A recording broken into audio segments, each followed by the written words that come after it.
시점이야. 근데 주인공일 수도 있고 관찰사일 수도 있겠죠. 그래서 우린 좀 더 봐야겠다. 근데 어쨌든 작품 속 서술자가 나왔어. 그럼 여러분 원래 우리가 모의고사였다면 첫 번째 문제는 늘 전개 서술 방식 나오는 거 알죠? 그럼 거기서 선택지 몇 개는 제껴지죠? 왜냐면 이런 것만 파악해도. 자, 아버지 지갑에서 1,000원짜리 한 장을 훔쳤대요. 밑줄. 자, 이게 사건의 어떤 시작점이죠. 아버지 지갑에 손을 댄 것부터 내가 시작이었다. 그쵸? 자, 이어서요. 처음에는 아버지가 눈치채지 못할 거라는 생각이 압도적. 자, 여러분 봐봐. 지금 이 작품은 나의 내면의 갈등이 주를 이루는 게 보기에서 이미 드러났죠. 그쵸? 내가 손대고 나 혼자서 갈등하는 거. 그럼 우리가 여기서 뭘 파악해야 되냐면 심리 변화를 파악해야 돼요. 쌤이 늘 말하는 것 중에 하나인데 고전 소설은 인간들이 우르르 나와. 그리고 인간들끼리 갈등을 겪어. 그러니까 우리가 인물의 관계 파악이 더 중요해요. 근데 현대소설은 별로 안 그래. 현대소설은 인물이 정말 적게 나오고 심지어는 나 혼자 나와서 내 얘기만 할 때도 많단 말이야. 그럼 이 작품도 뻔해요. 보기에서 나의 어떤 치부를 드러내는 게 주된 거다 보니까 나의 생각을 계속 따라가야 되고 그 과정에서는 심리가 이랬다 저랬다 할 거라는 거죠. 따라서 이런 부분들을 친구들이 좀 중점적으로 체크를 해야 돼요. 자, 첫 번째는요. 아버지가 눈치채지 못할 것이라는 생각이 압도적이었대요. 나의 처음의 생각인 거죠. 점점 변하겠죠? 뭐야? 자, 이어서요. 1,000원짜리가 한 장만 있었다면 몰라도 5장이나 있었다. 네. 5장 가운데 한 장이 없어진 걸 어떻게 안단 말이야. 그쵸. 라고 생각했대요. 내가. 이어서요. 어떻게 몰라. 그치. 그렇게 꼼꼼한 사람은 아니지 않아. 네. 돈을 빼내고 얼음 과자를 사기 위해 달려가고 마침내 그 달콤하고 차가운 얼음 과자를 입에 넣고 뺄 때까지 나의 범죄가 들통나지 않을 거라는 확신으로 충만해 있어. 그쵸, 여러분. 나는요, 그 범죄가 들통나지 않을 거라는 확신, 형같아. 나 그때까지도 확신했다는 거야. 여러분, 봐봐. 그럼 언제까지? 내가 아이스크림을 먹을 때까지도 라는 거야. 이런 것들은 진짜 별것도 아닌데 내용을 채서 맨날 물어보는 것 중에 하나예요. 자, 이어서. 그 단단한 확신의 원천은 욕망이었다. 네. 달콤하고 시원한 얼음 과자를 입에 넣고 빨아먹고 싶은 너무 큰 욕망이 염라와 불안을 잠재웠다. 자, 내가 생각해보자니 내가 왜 그렇게까지 불안하지 않을 수 있나 생각해봤더니 그거를 먹고 싶다는 욕망이 너무 크니까 일단 먹어. 설마 모를 거야 이렇게 생각했다는 거예요. 그쵸? 자, 이어서요. 그러나 얼음 과자의 부피가 줄어들고 숨어있던 막대가 드러나면서 염려와 불안은 서서히 깨어났다. 자, 여러분, 우리 그 아이스크림 안에 막대기 있죠? 그게 드러나면서 내 염려와 불안은 깨어났대. 그럼 나는 그 순간부터 뭘 느끼게 된 거야? 들킬까봐 하는 어떤 무서움. 두 번째는 내가 아빠 지갑에 손을 댔구나 하는 어떤 양심의 가책을 느꼈다라는 거죠. 그래서 이 작품에서 굳이 뭘 물어본다면은 이 부분 정도가 조금 물어볼 만한 부분인 것 같아요. 그래서 이거는 어떤 나의 양심이 드러났다라는 거죠. 내가 그냥 눌러두고 있었던 어떤 그런 것들. 너무 쌤이 앉아서 필기해주니까 다들 이렇게 막 꼬박꼬박 조니까 필기보다는 그냥 설명해줄게요. 그쵸? 잘 따라 쓰세요. 자, 이어서요. 그렇게 단단하고 확신은 어느 순간 얼음 과자 녹듯 녹아흘렀다. 그쵸, 여러분. 확신이 이제 점점 사라졌다라는 얘기를 하는 거죠. 이어서. 아버지가 1,000원짜리 한 장 없어진 걸 눈치채지 못할 리가 없다는 쪽으로 그쵸. 아버지가 1,000원짜리 한 장 없어진 걸 눈치채지 못할 리가 없어. 그전에는 눈치챌 리가 없었는데 이제는 그거 모를 수가 없는데 라는 불안감이 점점 증폭되는 거죠. 이어서요. 안도의 구실이 되어줬던 5장이라는 지폐의 숫자는 잘못되었다. 네. 1,000원짜리가 고작 5장밖에 없었지 않아. 자, 여러분. 처음에 뭐 했어? 1,000원짜리가 5장이나 있는데 라고 했잖아. 그쵸? 자, 이어서요. 5장 가운데 한 장 없어진 걸 어떻게 모른단 말이야. 네. 아버지가 그렇게 주의력이 없는 사람은 아니지 않은가.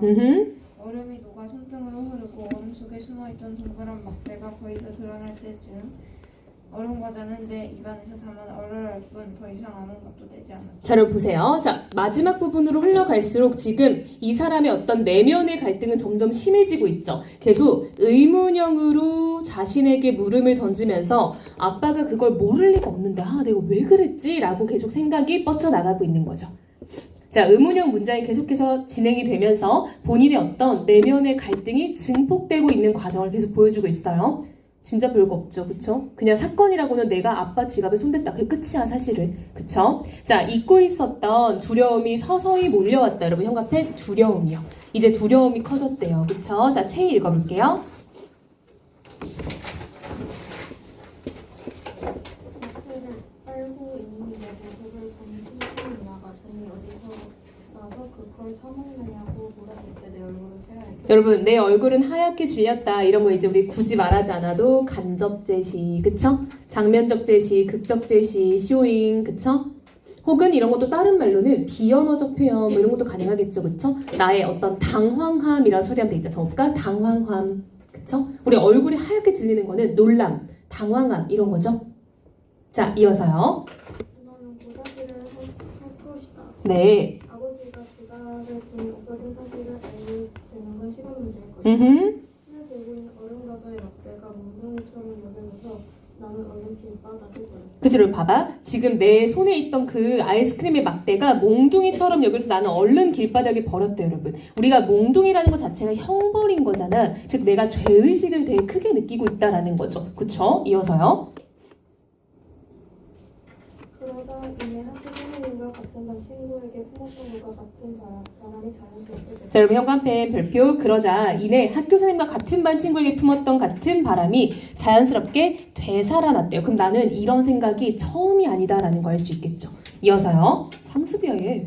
아버지가 집에 돌아오지 않았습니다. 아버지랑 살아서 그렇습니다. 네. 그 바람은 거의 무의식적인 것이다. 네, 여러분, 자, 현관펜. 무의식적이었다는 거야. 그러니까 내가 정말 나쁜 놈이고 내가 막 싹패여가지고 그런 게 아니라 진짜 무의식적으로 일단은 안 들키고 싶고 일단은 안 혼나고 싶으니까 아, 그냥 오늘 안 들어오셨으면 좋겠다라고 생각했던 거죠. 그쵸? 이어서요. 나는 내가 뭘 원하는지도 분명하게 알지 못한다. 네. 그저 종아리와 엉덩이에 떨어질 몽둥이의 공포로부터 녹음하고 싶을 뿐이었다. 자, 그럼 여기까지 대화 나와 안 나와? 따옴표 안 나왔지? 자, 여러분 우리 여기서 한번 정리해볼까요? 자, 이 부분까지 보면요, 여러분 얘 주인공 확실히 맞죠? 자기 얘기밖에 안 하니까 주인공의 내면 서술을 중점으로 지금 흘러가고 있죠. 자, 대화를 생략한 채 내면 서술로만 이루어지고 있어요. 서술자가 자신의 내면을 밝혀내는. 그럼 이런 것도 여기서 뭐 자기 고백적 서술 이런 것도 당연히 붙을 수 있겠죠. 내 얘기, 내 마음을 계속 알려주잖아. 낱낱이 알려주죠. 거의 숨김없이. 그래서 주인공의 내면 서술이 중점이 되고 있고요. 자기 고백적인 서술이 지금 주를 이루고 있다라는 걸 알 수 있겠네. 자, 이어서 읽어볼게요. 그런데 믿을 수 없는 일이 일어났다. 네. 한 번도 이루어지지 않았던 마음속의 바람이 하필이면 그때 일어났다. 그거 되게 많이 바랐나 봐. 그쵸? 사페 같아요. 이어서요. 아버지는 돌아오지 않았다. 네. 아니 돌아오긴 했다. 그러나 아버지는 나를 야단칠 수 없는 몸으로 돌아왔다. 네. 아버지가 타고 있던 이웃 어른의 트럭이 언덕 아래로 굴렀다고.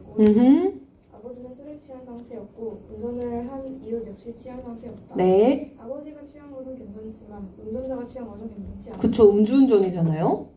병원에 옮겨진 아버지는 의식을 잃은 채 일주일을 살았다. 그리고 천원의 행방을 따지지 않고 따질 수도 없는 곳으로 사라지고. 자, 여러분 마지막에 지금 이 긴 서술은 아버지의 죽음을 서술하고 있죠. 근데 여러분 아버지가 돌아가셨다, 죽었다 이런 말보다 좀 간접적으로 계속 대시가 되고 있어요. 돌아오지 못했다, 나를 혼낼 수 없는 곳으로 갔다 이런 식으로. 그쵸? 그래서 굳이 물어보자면은 조금은 간접적이고 조금은 우회적이다라는 거 알 수 있겠죠. 딱 잘라서 돌아가셨다 이런 말보다는. 그쵸? 그래서 우리 백석의 여승이라는 시도 보면은 어린 딸이 도라지 꽃이 좋아 돌무덤으로 갔다 이런 것도 죽음을 미화한다 이렇게 말한단 말이에요. 근데 물론 여기는 미화는 절대 아니에요. 다만 우회적으로 표현이 조금 되어 있다라는 건 맞죠. 자, 중략 부분 줄거리 읽어봅시다. 아버지의 죽음으로 아버지의 죽음으로 충격에 빠진 나는 큰 댁에서 살게 되고 큰아버지의 도움으로 대학에 진학했다. 네. 이후 방위병으로 근무하기 위해 고향에 내려온 나는 동갑내기 사촌인 규와 함께 지내며 소설에 관심을 갖고. 그쵸. 우리 약간 복에서 나왔잖아. 죄의식은 서사의 출발점이 된다. 근데 여기가 지금 서사가 등장을 했네요. 그쵸? 이어서요.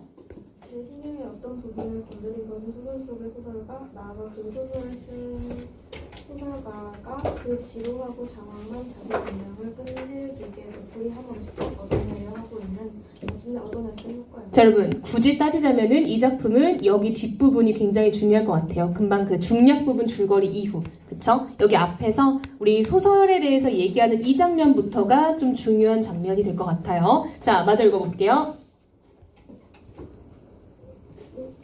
확실하고? 또렷하게 그 효과의 이름을 부를 수는 없지만 네. 그 순간 나는 소설을 왜 쓰는지 온전히 이해했다고 듣고. 자, 보세요, 여러분. 그 지루하고 장황한 자기 변명을 끈질기게 되풀이하는 것, 거기서 나타나는 효과, 그게 나는 소설을 왜 쓰는지에 대해서 온전히 이해하게 된 계기가 됐다는 거죠. 소설 창작의 이유를 깨달았다라는 거예요. 자, 이어서요. 저도 이 시기에 반영이었는지 분명치 않은 제 마음을 문득 그 소설을 한 권의 일기장처럼 자, 여러분 보세요. 이 사람은요, 소설을 한 권의 일기장처럼 인식을 했대요. 여러분, 소설은 사실 우리가 늘 문학 개념에서도 배우는 거지만 얘는 허구의 이야기인 거죠. 원래는.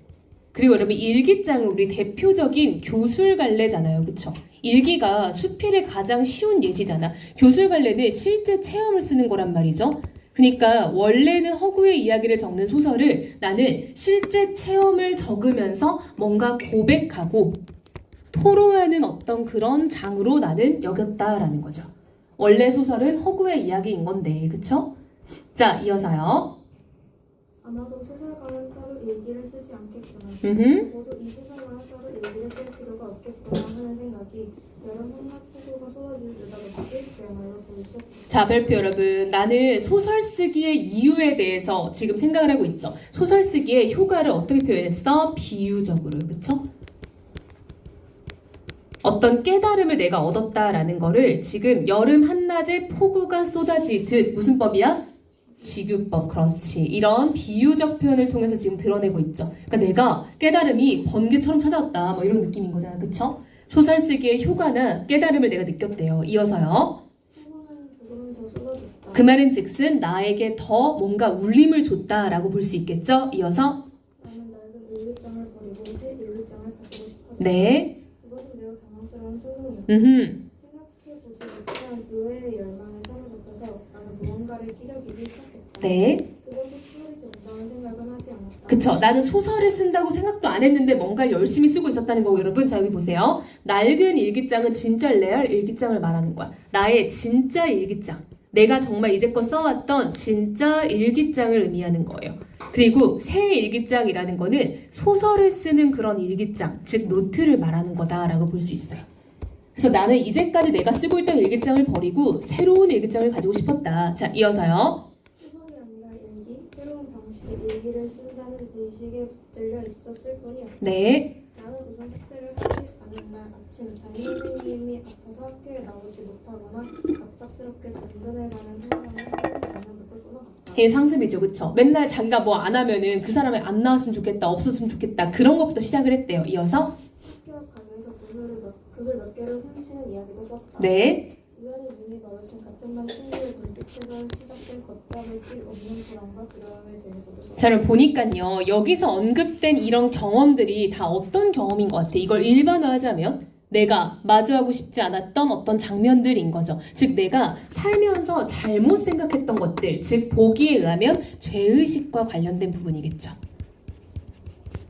내가 숙제 안 해놓고 담임쌤 없어졌으면 좋겠다라고 한 거, 학교 앞 문구점에서 도둑질했던 거, 이런 것들 다 나의 어떤 죄의식이잖아요. 나의 잘못한 점들, 그런 것과 관련된 것부터 쓰기 시작했대요. 왜? 우리가 죄의식은 서사의 출발점이 된다라고 얘기했었으니까, 보기에서.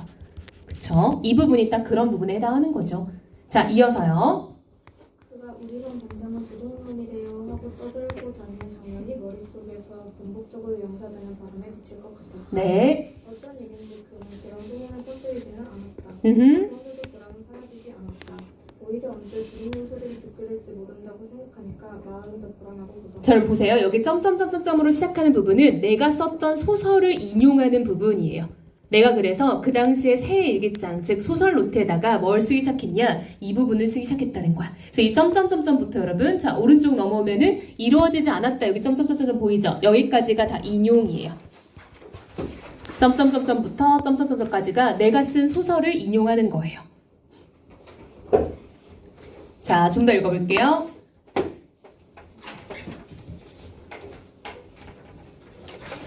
나는 그 친구가 나는 그 친구가 없어져 버렸으면 좋겠다고 간절하게 바라기 시작했다. 네. 앞으로는 세상에 어떻게 그럴 수 있겠는가 하고 생각하는 목소리가 들리는데 저를 봐봐. 나도 그렇게 생각했대. 세상에 어떻게 그런 생각을 할 수 있단 말인가 라고 탄식하는 목소리가 들리는 듯 했다. 그치? 내 그런 생각이 잘못됐다라고 나도 생각을 했다는 거예요. 그쵸? 전혀 그런 걸 못 깨달은 건 아니고 아니 그렇다고 해서 그런 생각을 어떻게 해? 라고 나도 스스로 생각을 했다는 거죠. 이어서요. 그런 특별히 내 머릿속에는 안나가 살고 있다고 생각하고 네. 그리고 악마에게 떠넘기를 엿보고 합니다. 네. 나는 어린 아이들이 순진하다는 믿음은 어른들이 내놓고 속아주는 미신이라고 생각합니다. 아니 순진하다고 해도 달라지는 것은 없다. 순진함은 때로 그것이 아닌줄 모르고 왜냐하면 순진하니까 악마를 연기하곤 한다. 네. 악마가 순진함의 외양을 가지고 있든 순진함이 악마의 내용을 가지고 있든 무슨 차이란 말이다. 어떻게든 사라져 버리려고 주문을 외기도 했다. 물론 내 바람과 주문은 이루어지지 않았다. 자, 여기까지가 소설 쓴 부분을 인용한 거예요. 자, 이어서 민서 읽어볼게요.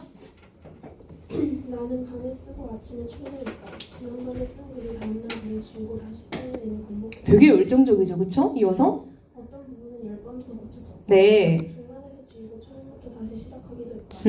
문장은 낮은 호흡으로 아주 조금씩 나아. 자, 여러분 봐. 이런 것도 비유적 편이죠. 문장은 낮은 포복으로 아주 조금씩 나아들어. 포복이 우리 이렇게 기어서 걷는 거 말하는 거잖아. 즉, 문장은 느리게 채워졌다라는 거를 지금 의인화해서 표현하는 거죠. 내 소설 쓰기가 느리게 발전되어 갔다라는 거를 의인화했고, 여러분 의인화는 당연히 비유에 속해 있어요. 따라서 이 부분은 비유적 표현이라고 할 수 있겠죠. 자, 이어서요.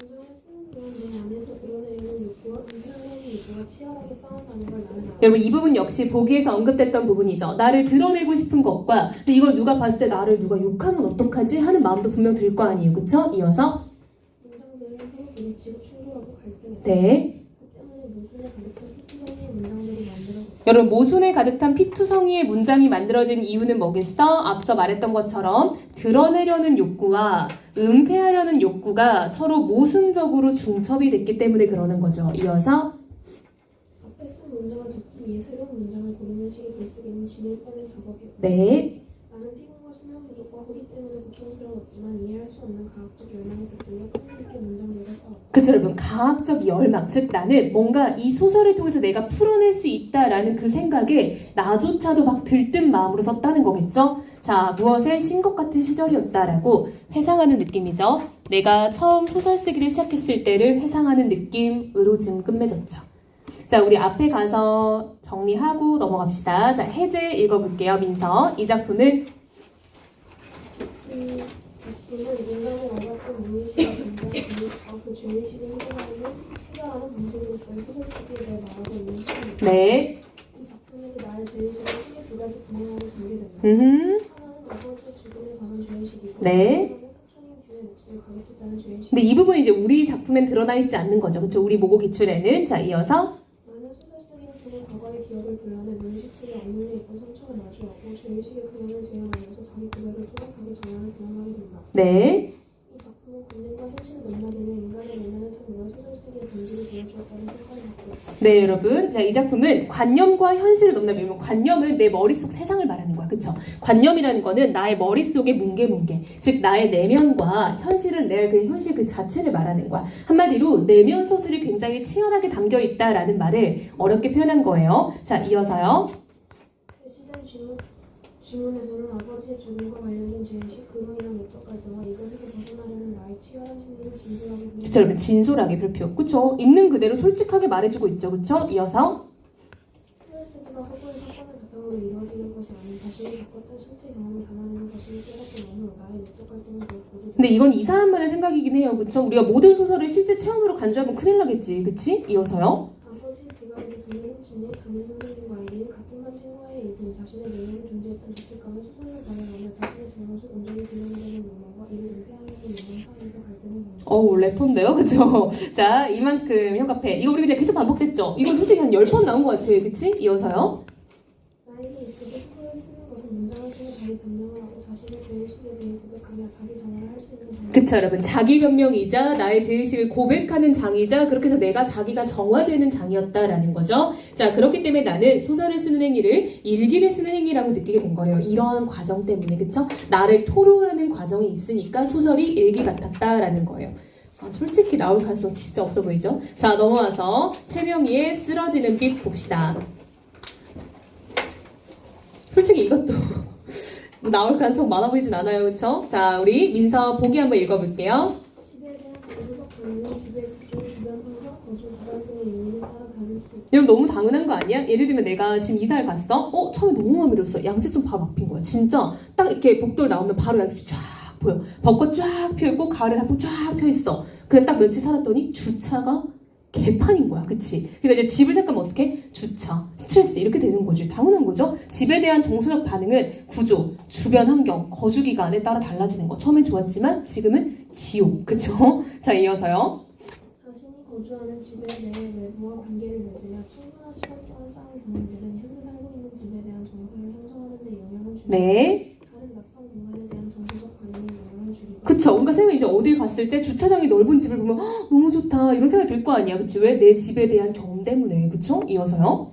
쓰러지는 빛은 이사할 처지에 놓인 한 가족의 이야기를 통해 집에 대한 나의 정서적 반응을 보여준다. 그쵸, 여러분. 쓰러지는 빛이라는 건요, 이사한 처지에 놓인 한 가족의 이야기. 그러니까 그전 집의 경험과 다음 집에 대한 어떤 반응, 이게 나올 거예요. 그쵸? 솔직히 여러분, 일반적으로 소설에서 이렇게 좀 형상을 하려면 과거 집이 너무 좋은데 이사가는 집은 별로야. 이게 조금 일반적인 루트겠지. 자, 우리 좀 더 읽어볼게요. 유주 읽어봅시다.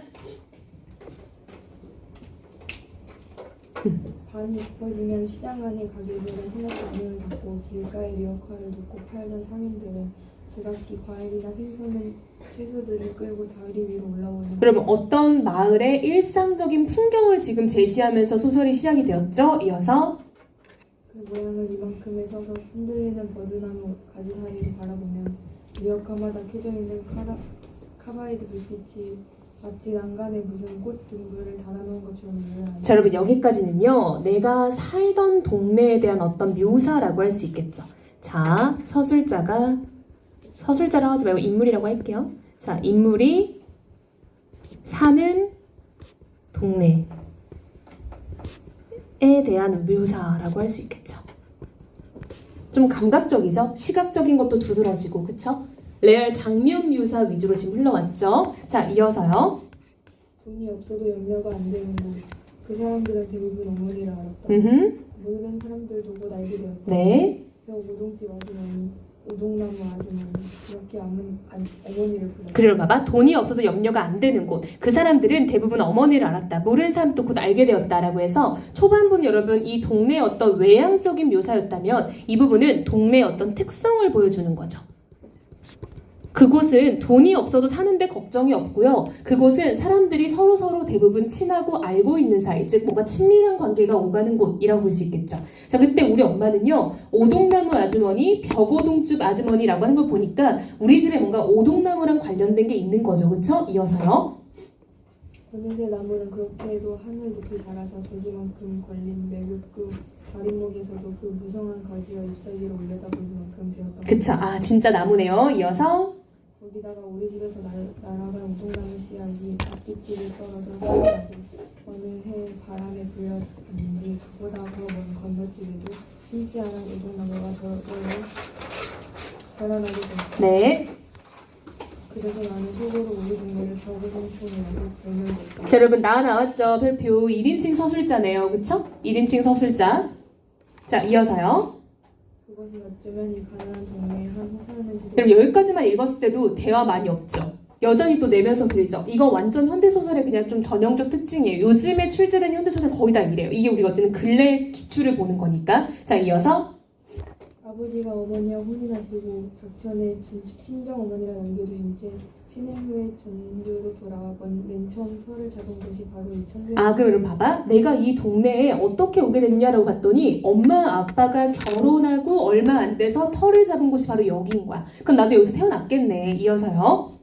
동네 위쪽으로는 산줄기가 병풍처럼 둘러쳐져 있고 앞쪽으로는 흰물에 둥근 자갈밭을 배부른 시냇물이 흐르며 거기다 시장까지 가까운 이곳은 30년 전 그때만 하여도 부성밖에 한적하고 비난한 동네였어요. 여러분, 동네였을 것이다 라고 나의 추측이 들어있는 거죠. 왜? 내가 살기 전을 내가 추측하는 거니까. 우리 엄마 아빠가 처음에 여기 터를 잡았을 때만 해도 라고 나 혼자 추측하는 거야. 내가 경험한 게 아니죠. 자, 이어서요. 물론 우리도 중간에 집을 붙이고 이어내고 울타리를 바꾸었으나 그저 운막스런 나뭇가지를 얼리설기 얼든지 풍우나 피하자는 신용으로 지은 집도 많았을 그처럼 마찬가지죠. 추측인 거야. 그래서 내가 원래 살기 전에 이 동네의 어떤 거에 대해서는 내가 추측할 수밖에 없으니까 그런 지금 추측형 서술이 이어지는 거죠. 이어서요. 이 울타리 안에서 해마다 더욱더 무성하게 자라는 우동나무는 6월이면 아래놓은 600세계 비단무늬 같은 꽃이 피었다. 네. 그윽한 꽃이었다. 그 나무는 나보다 더 나이가 많아. 나를 낳으시 전에 지팡이만한 나무를 구해다가 앞마당에 심으시며 기념이라고 잊으셨다는 아버지. 네. 처음에는 저기 자랄까 싶었단다. 그러던 게 이듬해는 키를 넘더라. 해마다 이름 보이면 어린아이 손바닥만 하던 잎사귀가 네. 올겨울에 손수건만 해지고 그러다가 초여름에는 벽지처럼 말랐다. 잘 보세요. 우리 앞에서도 엄마 별명이 오동나무 아주머니, 벽오동집 아주머니 이랬잖아요. 그래서 우리 집에 오동나무가 어떻게 생기게 됐는지에 대한 내력을 얘기하는 거죠. 그래서 지금 내가 태어나기 전에 나무가 심어졌고 그랬을 때 이 나무가 어떻게 성장해 왔는지도 지금 간략하게 제시했죠. 그쵸? 그래서 지금 이 부분은 우리 집에 오동나무의 내력을 밝히는 부분이라고 할 수 있겠죠. 근데 요약적이죠. 이렇게 크고 저렇게 크고라고 해서 요약적 제시를 통해서 드러내고 있다라는 걸 알 수 있겠죠. 그쵸? 우리 집이 오동나무집 아주머니, 벽오동집 아주머니라고 불렸던 그 오동나무에 대해서 지금 얘기를 하고 있어요. 내가 태어나기 전에 심어졌구나. 이어서요. 그리고 가을에는 종이 우산만큼이나 넓어지는 것 같다. 네. 하늘을 덮는 잎사귀, 그 무성한 잎사귀고 그 잎사귀 소옥소리 하는 소리가 결국 어디 천변에까지 들리는 성식같다. 어머니는 물끄러미 민물만 바라보고 계시더니 물들 고개를 자, 그러면 어머니 동그라미 이제 본격적으로 인물들이 등장하기 시작했네. 이어서요. 영익이 언제 다녀왔지? 연기기 동그라미 새로운 인물. 하고 물으셨다. 사흘 됐나? 그렇게 아니었다. 그럼 사흘은 3일인 거 알죠? 이어서. 어머니는 어둠 속에서 고개를 끄덕였다. 네. 어머니의 고개는 무거워 보였다. 참 어머니 지금 저기 불빛에는 저 산마루에 저기가 영익이 있는데요. 네. 나는 동편 산마루에 깜빡이는 불빛을 가리키며 무심한 듯 물었다. 아니다. 그것은 사람사라고 준바이는 아니냐. 그의 공부하는 데는 오른쪽이다. 여러분 봐봐. 지금 어떤 인물에 대해서 지금 두 인물이 얘기를 하고 있죠. 영익이라는 애에 대해서 얘기를 하고 있는데 엄마가 영익이 언제 왔다 갔지 했더니 얘가 사흘 됐나? 라고 하면서 저 멀리 보고 저기 절에 영익이가 있는 곳이에요? 라고 물어보죠. 했더니 엄마가 아예 거긴 아니고 그 옆이지. 그의 공부하는 데는 오른쪽이야 라는 거야. 지금 우리가 영익에 대해서 알 수 있는 정보는 영익이는 지금 공부를 하려고 절에 가 있구나 라는 거 알 수 있겠네요. 그쵸? 가족이에요.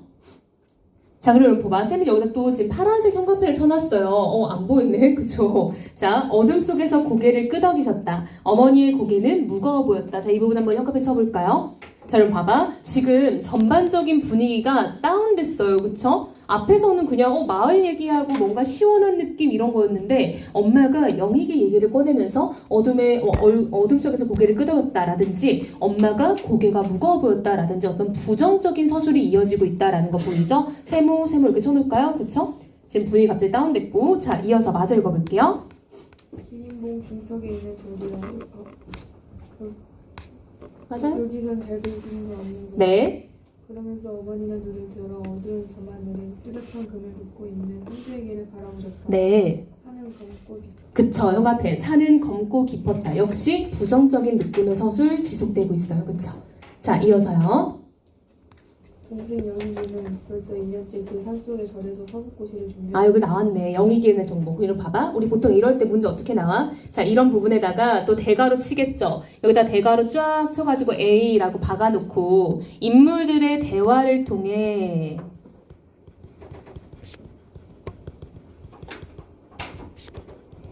다른 인물에 대한 정보가 드러나고 있다. 이런 거 나오죠. 선택지에.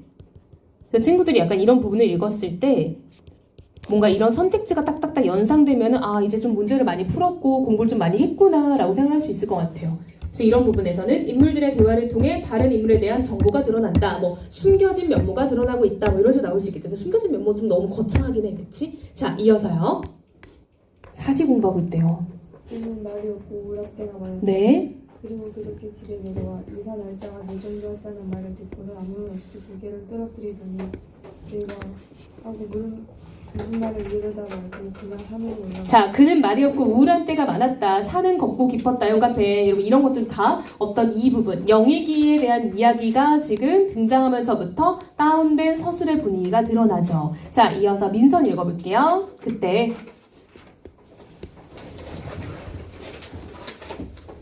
용기의 말끝에 외치는 소리는 흡하고 내 가슴이 엄청 아직도 내려가지 않는 것만 같아. 그러니까 나도 뭔가 마음에 그게 돌덩이처럼 쌓여 있다는 거죠. 마음에 좀 무겁다. 이어서 우리가 이사하게 된 집의 구조는 지극히 천박하다. 여러분 집의 구조는 지극히 천박했대요. 여러분 천박하다는 말 진짜 안 좋은 말이지. 지금 여러분 우리 아까 보기에서 나왔죠? 어떤 거주 환경이나 이런 거에 영향을 받는데 그 전 집에 대한 어떤 정서적 반응은 다음 집에도 영향을 미칠 수 있다 이런 거 있었죠? 지금 앞에 보니까 여러분 오동나무가 있던 그 동네에 대한 나의 묘사는 어때? 긍정적이야 부정적이야? 되게 긍정적이고 싱그럽죠. 그쵸? 뭔가 약간 긍정적인 반응이 있었다면은 지금 우리가 이사하기로 된 집의 구조는 천박했다라고 바로 부정적으로 들어가는 거 보이죠? 그래서 이게 보기에서 말했던 어떤 집에 대한 반응이라고 볼 수 있겠네요. 자, 그럼 왜 천박하다고 느끼는지 한번 우리 좀 찾아볼게요. 이어서 읽어봅시다. 무슨 대문이 번화한 도로변으로 낡은 데다가 오래되고 낡아서 녹이는 철제였다. 네. 그것은 잘 닫히지도 않아 삐끗하니 틀어진 채 열려있어. 자, 그럼 보니까요, 그 집은요, 대문이 번화한 도로변으로 나 있는 데다가 오래되고 낡아서 녹이 쓸어 있었대, 밑줄. 자, 이런 것들 부정적인 느낌 주죠, 확실히. 그리고 잘 닫히지도 않아서 비긋하니 틀어진 채 열려 있었대. 이런 것보다 마음에 안 드는 거야. 이사 갈 집을 봤는데 대문이 삐그덕거리고 막 대문 잘 닫히지도 않아. 기분 나쁘지? 이어서요. 그리고 마당은 거의 없다는 표현이 오다. 네. 그동안 손바닥만한 원이 시멘트를 빈기둥이 발라놓아. 방들은 오밀조밀 붙어있어 거실만 열어주고 좁고 어두워. 그쵸, 봐봐. 마당도 너무 좁은 데다가 거긴 뭐 정원 같지도 않아. 그냥 시멘트만 발라놨고 방들은 오밀조밀 붙어 있어서 개수는 몇 개 있어. 막 3룸, 4룸 이렇게 하지만 그냥 조그마한 방들인 거야. 이어서 그 중에 한 방은 아예 전혀 채광 통풍조차도 되지 않아. 그쵸, 여러분. 그 중에 하나의 방은요, 그냥 빛도 안 들고 바람도 안 드는 곳이었다는 거. 뭐 창고죠, 거의 이 정도면. 이어서 그것도 원래는 창문이었는데 아마 바로 옆에 가게를 이어내는 않고 막아버린 모양이었다. 네. 그 가게란 양품점으로 레이스가 많이 달린데 네글리제와 여자용 속옷, 음. 딱딱하게 고무 인형에 입혀 세워놓은 곳이었다. 뿐만 아니라 그 가게를 중심으로 앞뒤에 같은 양품점들이 늘어서 있고 그 옆에는 양장점, 대방호, 음식점, 식료품 갑판점들이 있다. 자, 여러분 보세요. 지금 내가 이제 이사할 집에 대해서 이야기를 한참 했죠. 이 부분은 내가 이사할 집에 대한 이야기였어요. 그쵸? 이사할 집은 방도 여러 개지만 따닥따닥 조그만하게 있고 통풍도 안 되는 방도 하나 있고 마당도 졸라 조그만한데 시멘트 다 발라져 있고 대문도 삐그덕거리고 라고 이사할 집에 대해서 내가 한참 동안 묘사를 하면서 거기서 부정적 반응을 토로했죠. 그래서 마음에 안 들어 라는 말은 안 했지만 사실 그게 다 마음에 안 든다는 말인 거죠. 자, 그리고 넘어왔더니 다음 단락에서는 이사할 동네에 대해서 이제 얘기를 하고 있죠. 이사할 동네. 그래서 우리 집 주변에 대해서 얘기를 하고 있어요. 그렇죠? 집 주변에는 이런 가게도 있고 저런 가게도 있네 라고 얘기를 하고 있는 거죠. 됐어요. 자, 묘사가 되게 많아요. 자, 이어서 마저 읽어볼게요. 여기저기서 들려오는 여기저기서 들려오는 불규칙한 마찰은 무엇이 부딪혀 떨어지는 소리, 어느 악기점의 성과 쿵쿵 울려오는 스피커 소리, 끼익하면 손 넘어가는 자동차. 여러분 자 보니까요 소리가 굉장히 반복되고 있죠. 근데 여러분 여기 나오는 소리를 다 듣기 좋은 소리야 듣기 싫은 소리야? 그치, 듣기 싫은 소리지. 즉 어떤 서술자의 부정적인 내면의 반응을 뭘로 표현하고 있어요? 소리로 표현하고 있는 거죠. 청각적으로 지금 형상화하고 있죠. 청각은 더 큰 범위에서 감각적이다라고 할 수도 있겠죠. 그래서 부정적인 내면 반응을 직접적으로 서술하기보다는 기분 나쁜 소리들을 열거해서 얘 지금 안 좋아하는구나 라고 느낄 수 있겠죠. 그쵸? 그래서 지금 여기는 소리가 열거되고 있다 이런 것도 체크합시다. 그쵸? 됐어? 자, 이어서요. 한마디로 그 집은 아스팔트의 바둑판, 활락과 유행과 흥정의 경박한 거리에 금방이라도 실려버릴 것처럼 위태해 보인다. 그쵸 여러분. 자, 그 집은요 위태해 보였대요. 이거는 나의 내면이 직접적으로 서술된 거죠. 그 집은 위태로워 보였어 라고 자신의 어떤 생각을 직접 제시하는 부분이죠. 이런 부분은 앞에는 그냥 기분 나쁜 소리를 짜라라게 얘기를 했다면 이 부분은 그 집은 위태로워 보였어. 그러니까 내가 마음을 좀 정착시키기 어려워 보이죠. 이어서요. 그리고 우리가 이제 이사 올 집이라고 빈진 공간에 웅덩그리고 서서 철제 대문 사이로 알을 비웃거리며 들여다보는 우리들은 어쩐지 잘못 알아든 참새들 같기만 해요. 자, 밑줄 우리들은 어쩐지 잘못 날아든 참새들 같기만 했대요. 즉 참새 같다 비유적 표현이죠. 직유법이죠. 즉 이 공간에 정을 붙이기 어렵다라는 거를 비유적으로 표현하고 있죠. 그쵸? 스스로 그렇게 느끼는 거야. 아무도 그렇게 말 안 했지만, 그쵸? 자, 이어서요. 끝났네? 이거 안 나올 것 같죠? 그쵸? 이 다음 게 엄청 중요해요. 자, 다음 거 봅시다. 이거는 거의 뭐 유력하고 이거는 기출됐을 때도 충격적이었고 이때 당시에 이제 고3 아이들이 이게 평가원이었거든요. 풀고 선 파마늘 때문에 웃겨서 집중을 못했어요 라는 말만 한참 했던 근데 웃을 시간도 있구나라고 생각을 했어요. 그쵸? 자, 우리 보기 한번 읽어볼게요. 지훈이 읽어봅시다. 크리스마스 캐럴 5는 이게 연작 수설이에요. 그래서 5번이라는 뜻이에요. 1, 2, 3, 4, 5 이어서 크리스마스 캐럴 5는 자유가 억압된 시대적 상황에서 자유의 가능성과 한계를 묻는 작품입니다. 네, 그럼 자, 자유가 억압된 시대적 상황에서 자유의 가능성과 한계를 묻는 작품이래요. 형 앞에 벌써 좀 거창하죠. 앞에서는 사실상 뭐 나의 죄의식을 토로하는 게 소설이다. 우리가 이사갈 집에 대한 반응은 어떠세요? 근데 여기는 딱 봐도 자유가 억압된 시대적 상황이라고 굵직하게 들어가잖아. 이어서 많은 겨드랑이의 모든 정치불명에 성원을 주는 통증과 자유에 대한 요구를 여러분 봐봐. 이건 그냥 친구들이 딱 그냥 관계를 정립하면 돼요. 밤하늘이 주는 통증은 자유에 대한 요구다. 이렇게 생각하면 돼요. 통증은 이꼴 자유에 대한 요구, 갈망 이렇게 볼 수 있어요. 자, 이어서요. 그로 인해 밤 산책은 자유를 위한 실천을 의미한다. 그쵸, 여러분. 밤 산책은 실천 행동이라는 거야. 고통은 자유에 대한 갈망, 산책은 실천 의지인 거예요. 이어서 작품은 처음에는 명료하지 않고 미약했던 자유를 향하는 의지가 밤 산책을 거듭하면서 생활되는 모습과 함께 그 과정에서 생기는 문제점을 드러낸다. 자, 여러분 처음에는요 명료하지 않고 미약했던 자유를 향한 의지, 즉 한마디로 처음에는 내가 그렇게까지 자유를 원하는지도 몰랐던 거야. 근데 하다 보니까 아, 나 진짜 원했었구나 라는 걸 깨닫고 되고 그 상황에서 생기는 문제점도 드러날 거예요. 자, 이 작품은 좀 한 줄 한 줄 꼼꼼히 봅시다. 자, 마저 읽어볼게요. 그럼 우리 있을지 한 달쯤 지나서 의견의 변화가 대강 드러났다. 네, 하마늘은 거울빙에서 밤 12시부터 새벽 2시 사이에 솟구치는 여러분 자 보세요. 파마늘은 하면 우리 이거 해석해줘야겠죠. 파마늘은 그만 보기에서 뭐라고 했어? 그치, 자유에 대한 의지라고 했었죠. 어떤 그 의지의 그 동그라미인 거죠. 그쵸? 자, 그런 일이 있은 지 한 달쯤 지나니 내 겨드랑이에 생긴 이변, 이게 뭐야? 세 글자로? 파마늘. 그렇지. 레알 파마늘 같다고 해서 파마늘인 거야. 대박 어이없죠? 너네 그 우리 초밥 먹으러 가면은 락교 있잖아. 그게 원래 무슨 파잖아. 알아? 파 뿌리인 거? 마늘 아니고? 그러니까 그런 느낌인 거야 이게. 그러니까 겨드랑이에 그 락교가 있는 거야 지금. 그쵸? 자, 이어서요. 방에 있으면 쑤시고 밖에 나가면 씻어듯한다는 것. 네. 까닭은 전혀 알 길이 없다는 것 등이었다. 자, 여러분 여기까지는요. 내가 밤하늘에 대해서 어떤 생각한 것들을 지금 표현하는 거죠. 밤하늘에 대한 밤하늘의 어떤 특징들인 거죠. 자, 밤하늘은 언제? 밤 12시부터 새벽 4시. 꼭 이 시간만 되면. 그쵸? 두 번째, 방에 있으면은 힘든데 나가면 좀 나아져. 그쵸? 애들도 여러분 집에 있으면 엄청 우는데 막 밖에 나가면 안 울고 이러잖아. 그리고 까닭은 전혀 알 길이 없어. 자, 이 세 가지를 내가 알아차렸대요.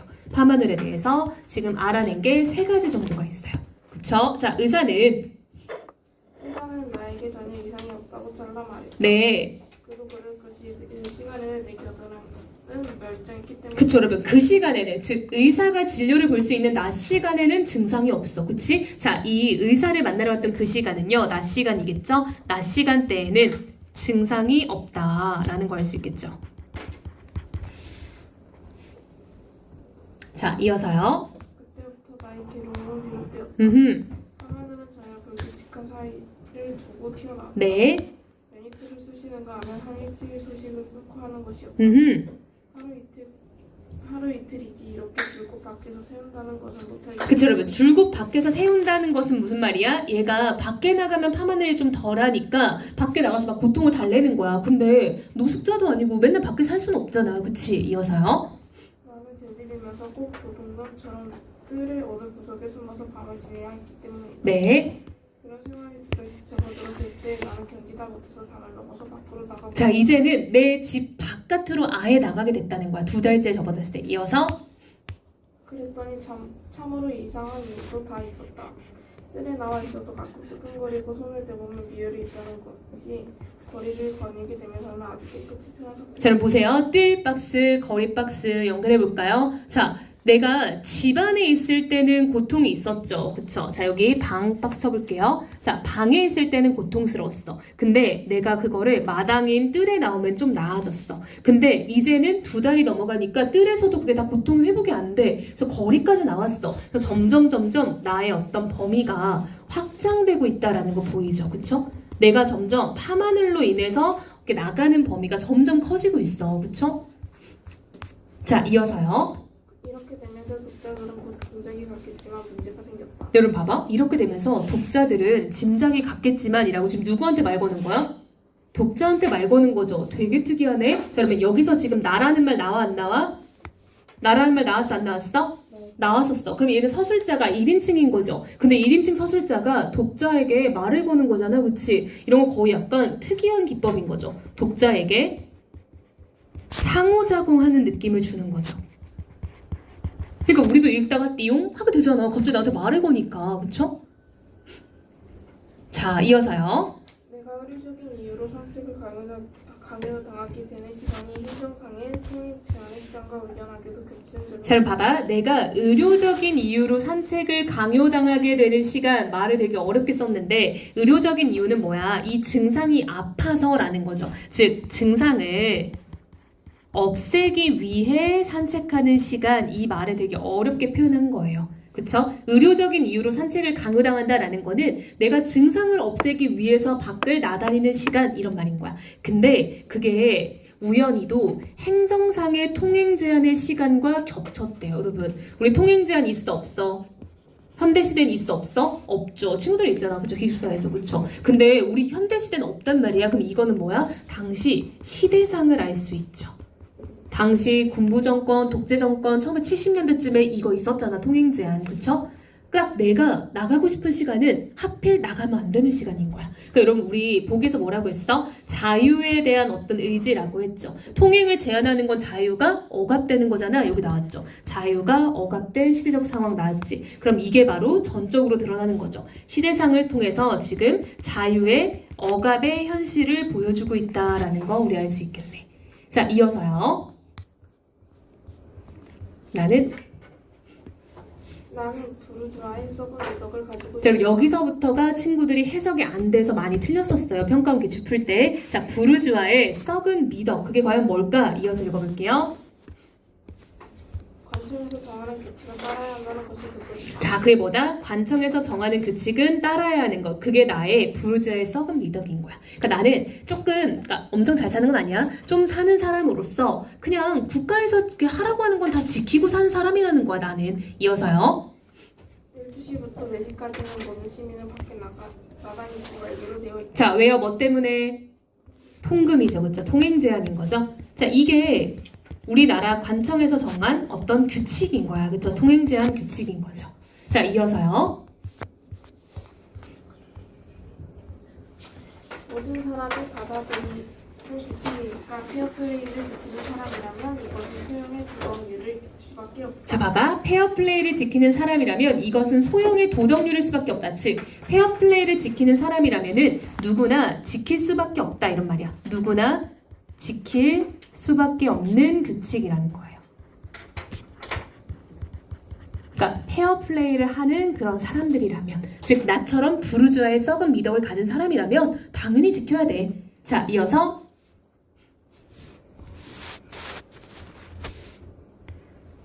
그러나 이 도덕률을 지키는 한내 겨드랑은 요절이 나고 나는 죽을지도 모른다. 그쵸. 이 도덕률을 지키는 건 뭐야? 통행 제한을 지키는 거죠. 근데 내가 통행 제한을 지킨다라는 거는 나의 자유가 어떻게 되는 거야? 나의 자유가 억압되는 것을 얘기하는 거죠. 그럼 내 겨드랑이 밤하늘은 이 꼴 자유에 대한 갈망이잖아. 그럼 걔는 골마 터져 죽어버릴 거라는 거죠. 자, 중략 부분 줄거리부터 소연이 읽어볼게요. 나는 겨드랑이에 편안해가 들어오시 늦으면 밤거리를 몰래 산책하고 난다. 나는 나는 밤 산책 중 종종 다른 사람들과 마주치네. 그럼 봐봐. 그럼 중량이 많이 됐는데도 이야기의 발전이 하나도 없다는 거야. 똑같은 얘기의 연속인 거야. 그쵸? 오늘은 경관을 만났다. 네. 나는 얼른 몸을 숨겼다. 음흠. 그는 부산하게 내 앞을 지나갔다. 네. 그 순간 나는 내가 레닌인 것을, 안중근인 것을, 김구인 것을, 아무튼 그런 인물임을 실감한 것이다. 자, 별표 되게 중요한 부분입니다. 내가 경관을 만난 순간 몸을 숨겼는데 그때 그 순간 나는 레닌 알죠 여러분? 레닌인 것을, 안중근인 것을, 김구인 것을. 그래서 봐봐. 이 사람들을 어떻게 일반화해야 될까 고민해 보고요. 아무튼 그런 인물들임을 나는 깨달았다는 거야. 그럼 이들 사이에 공통점을 찾아야 돼요. 그쵸? 자, 이어서요. 그가 지나간 다음에도 나는 은신처에서 나오지 않았다. 네. 공화국의 시민이 어찌하여 그런 엄청난 변모를 할 수 있었는지 모르니. 그럼 자, 그런 엄청난 변모는 뭘까? 원래는 나가면 안 되는데 그런 규칙을 어기게 되는 걸 말하는 거야. 그래서 규칙을 어기는 행동을 하는 게 내 기준 엄청난 변모인 거야. 왜? 나는 부르주아의 썩은 미덕이 있던 사람이고 페어플레이를 지키는 소형의 도덕률을 지키는 사람이었단 말이야. 근데 나는 이제 그런 엄청난 변모를 했어. 이어서 나는 정치적으로 백치나 다름없는 감각을 지닌 사람. 여러분 백치는 바보라는 거야. 난 정치적으로 잘 모른다는 거야. 위에서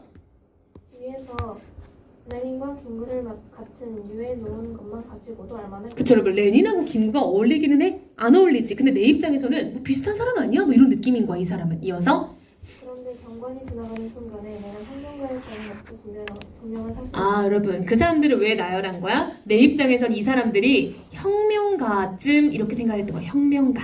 레닌, 안중근, 김구를 혁명가쯤으로 놓고 여러분 혁명가들은 혁명을 일으키면 국가에게는 어느 정도는 눈엣 가시가 될 거 아니야. 그치? 그럼 국가 입장에선 그 사람을 제거해야 될 대상으로 많이 본단 말이죠. 즉 내 입장에서는 경관을 마주친 순간 내가 마치 그런 사람이 된 느낌이 들었다는 거야. 이해됐어? 그 다음요. 혁명가라고 자꾸 하는 것이 안 좋으면 간섭을 해도 좋다. 저를 봐봐. 어쨌든 내가 느끼는 건 뭐야? 국가에게 뭔가 눈엣가시가 된 사람 혹은 간첩 등등 내가 뭔가 약간 숨어야 될 것 같고 내 몸을 뭔가 좀 이렇게 드러내면 안 될 것 같고 그런 느낌을 느꼈다는 거죠. 자, 이어서요. 나는 그 순간 분명히 간첩이었던 것이다. 네. 그런데 내가 간첩이 아닌 것은 역시 분명하였다. 도적놈이라도 그렇다. 네. 나는 분명히 도적놈이었으나 분명히 도적놈은 아니었다. 나는 아주 희미하게 남아 혁명가, 간첩, 도적놈 그런 사람들의 마음이 알만해지는 여러분 봐봐. 나는 아주 희미하게 남아 혁명가, 간첩, 도적놈 그런 사람들의 마음을 알만해지는 듯 싶었대요. 즉 무슨 뜻이야? 내가 그렇게 통행 제한 시간에 나가서 몰래 산책을 하면서 그들의 마음이 이해가 됐다는 거죠. 그쵸? 뭔가 국가에서 금지하는 걸 하는 것들. 그쵸? 국가에서 금지하는 것들 을 하는 그런 마음. 그리고 뭔가 숨어 사는 거. 행동하는 거, 이런 거. 마음을 이해하게 됐다라는 거죠. 내가 진짜 간첩도 아니고 혁명가도 아닌데 국가에서 못하게 하는 걸 하는 그 마음, 그리고 숨어서 막 다니는 그 뭔가 쫓기는 불안한 마음, 그거 내가 다 알게 됐다는 거야. 자, 이어서요. 이 맛을 못 잊는 것이구나 하고 나는 생각하였다. 네. 나도 물론 처음에는 치료라는 순전히 공리적인 이유로 이 산책에 나섰다. 그쵸 여러분. 공리적 이유 뭐? 치료하기 위해서 정말로 파마늘이 아파서 파마늘의 통증을 없애려고 정말로 나는 처음엔 산책 나가면 안 아프니까 그 통증만 가라앉혀야지 하고 나왔대요. 그쵸? 자, 이어서요. 그러나 지금으로서는 반드시 그런 것만은 아니다. 네.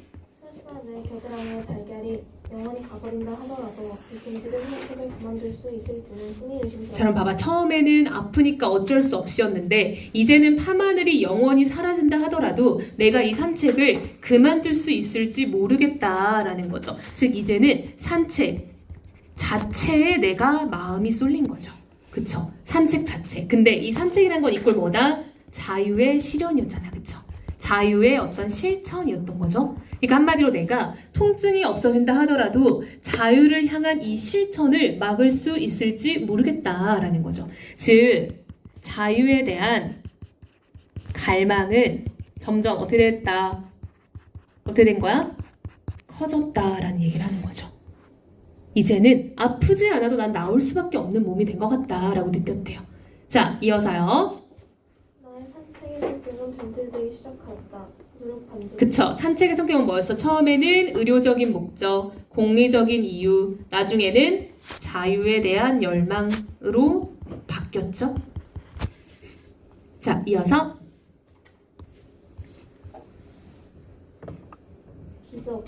기적, 경악, 공포, 웃음. 오늘 세상에도 희한한 일이 내 몸에 일어났다. 한강 근처를 산책하고 있는데 겨드랑이 간질간질 해왔다. 나는 속옷 사이로 더듬어 보았다. 털이 만질기다. 그런데 다임새가 심상치 않았다. 털이 괜히 뻣뻣하고 잘 묶여있는 느낌이다. 빗자루처럼. 잘 만져본다. 아무래도 보통이 아니다. 나는 바이틈의 몸을 숨기고 이것을 벗었다. 이거 실제 평가원 기출에서 문제 뭐 나왔는지 기억나요? 이 바위틈하고 앞에 뭐 정원하고 밑줄 쳐고 공간의 성격 물어보는 거 나왔었어요. 그래서 뭐 숨었는데 누구에게 뭐 적발됐네 안 됐네 뭐 이런 거 물어봤었어요. 그 당시에는. 이어서 속옷은 벗지 않고 들치고는 겨드랑이를 들여다보았다. 네. 나는 실수하고 말았다. 내 겨드랑이는 새끼 까마귀인 그것만한 아주 치사하게 뚫끔한 날개가 돋아나 있었다. 자, 별표 날개가 나 있었대요. 밤하늘 자리에서. 이어서 다른 쪽 겨드랑이를 또 들여다보았다.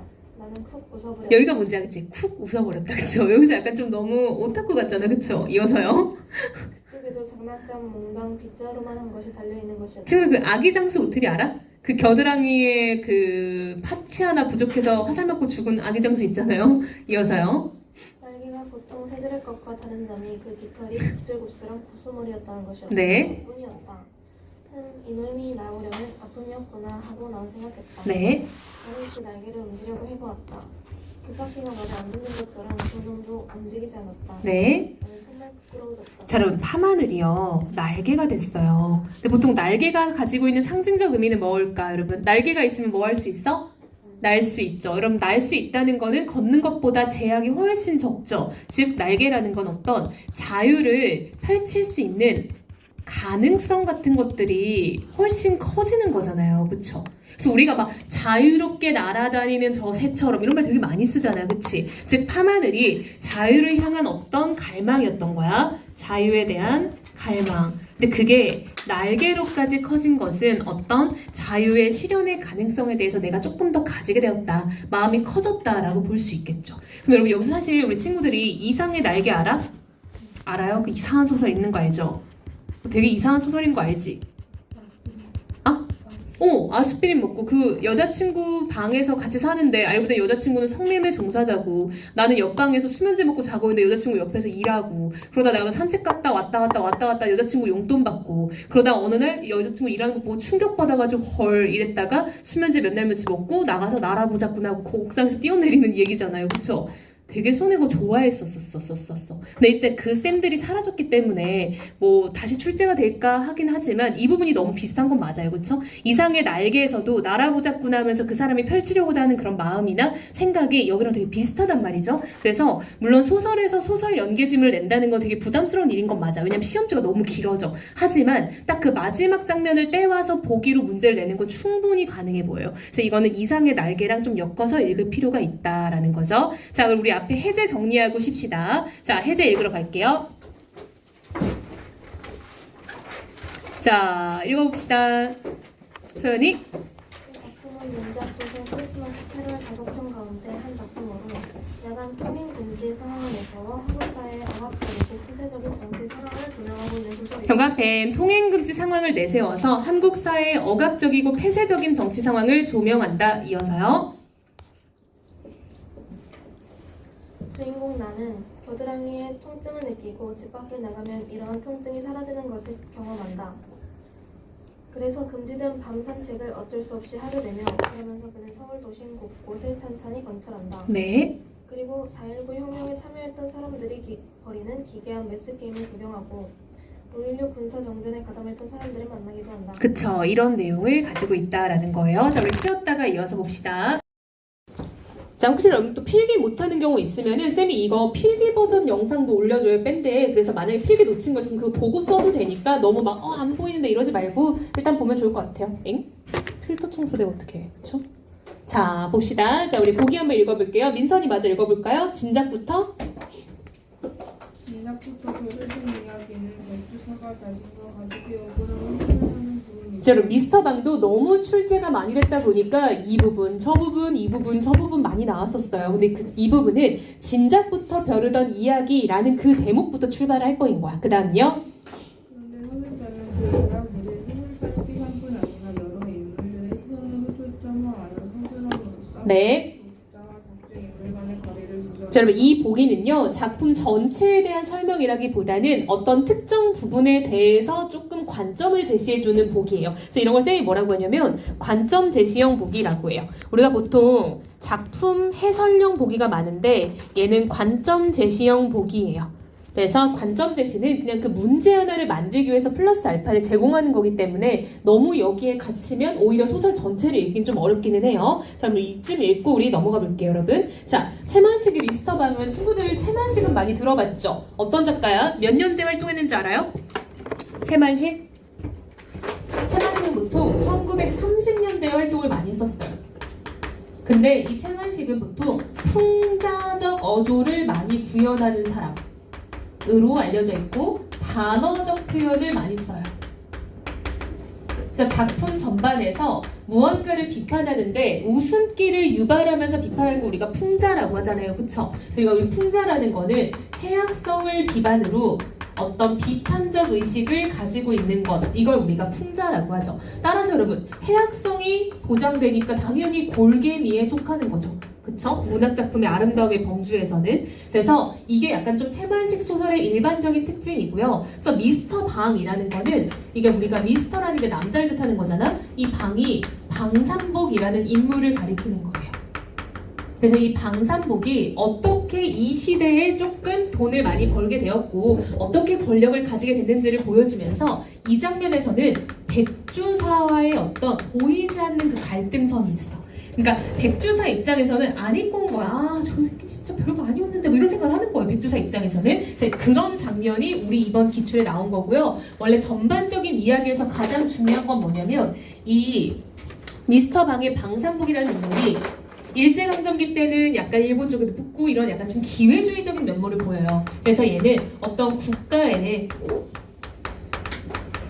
정신적 가치, 뭐 조선인이라는 어떤 그런 뭐 자신의 어떤 정체성 이런 것들보다는 어떻게 하면 내가 잘 먹고 잘 살까 이런 거에 좀 도가 많이 튀어 있는 인물이고, 그러던 차에 이제 광복 후에 미군 쪽 통역을 하면서 돈을 많이 벌게 된 거야. 그래서 이 방산복은 갑자기 좀 돈을 많이 벌게 되면서 명예를 갖게 된 인물. 백주사는 완전 친일파였어요. 얘는 완전 친일파였는데 집이 쫄딱 망하면서 이제 오랜만에 방산복을 만나서 빌부터 보려고 지금 수작 부리는 장면인 거예요. 그래서 이런 이야기가 펼쳐질 거예요. 그래서 이 작품은 매우 중요한 작품이니까 좀 더 열심히 볼게요. 자, 앞부분 줄거리 읽어봅시다. 윤재 읽어볼게요. 해방 직후 소위의 통역을 맡아 고성국책을 내세웠다. 그 안에서 오랜 백두나를 지내는 자, 여러분 해방 직후, 이 작품의 시대적 배경은 해방 직후예요. 이제 일제강점기 넘어서서 자, 미군 소위의 통역을 맡아 부정 축제를 일삼던 방산복, 이 사람이 바로 주인공 방이에요. 미스터 방. 자, 그리고 백주사가 지금 우연히 나타났고 얘를 집으로 초대한 장면이 나올 겁니다. 자, 이어서요. 서주사가 이거 두고 내가 들고 올라온 공천장을 남편에게 보내요. 여러분 아내가 이걸 준 거예요. 아내가 서주사가 이거 두고 갑디다 하고 준 거예요. 이어서 어디? 그러면서 바닥을 뜯는다. 네. 소절수 한 장이 나온다. 네. 익명 마흔짤. 미스터 방은 성을 긁어내면서 겨우 좀 나가는구나 하고 소설수를 바닥이 바닥에다 획 내던진다. 네. 내가 아무 오랄 질 자식 어디 가자. 음흠. 그래서 그걸 10만 원에 불어만 맞다다. 네.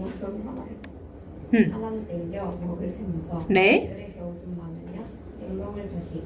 내가 MP한테 말 한마디면 전 어느 지경 될지 모를 줄 모르고. 자, 여러분 N병할 자식 이런 식으로 지금 미스터 방은 비속어를 사용을 많이 하고 있는 거 알 수 있겠죠. 자, 여러분 이 부분을 보면요, 누군가가 봉투 하나를 줬는데 그 봉투가 마음에 안 든 거야. 네, 봉투가 마음에 안 든 거야. 그래서 얘가 막 성질을 내는 장면이 나왔죠, 그렇죠? 이 장면을 통해서 자기가 이만큼 잘 나가는데 라는 걸 백주사한테 보여주고 싶었던 거야. 그래서 이 장면은 여러분 이거 문제도 나왔었어요. 백주사 눈 앞에서 일부러 이러는 거예요. 백주사 앞에서 자, 서주산 여러분 지금 안 보이는 사람이잖아, 그치? 이 장면에 등장하지 않는 인물을 면박을 주는 거예요, 그쵸? 장면에 드러나지 않은 인물에 대해서 적대감을 드러내는 거죠. 대해 비난하는 모습을 보이는 거예요. 왜? 일부러 자기의 위세를 자랑하려고 이런 느낌인 거예요. 자, 이어서 다음 장 읽어볼게요. 지훈이 거의 죽었어. 일어나.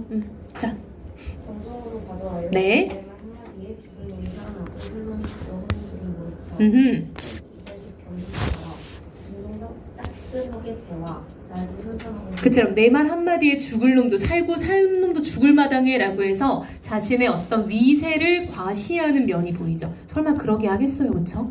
통역 좀 한다고, 그쵸?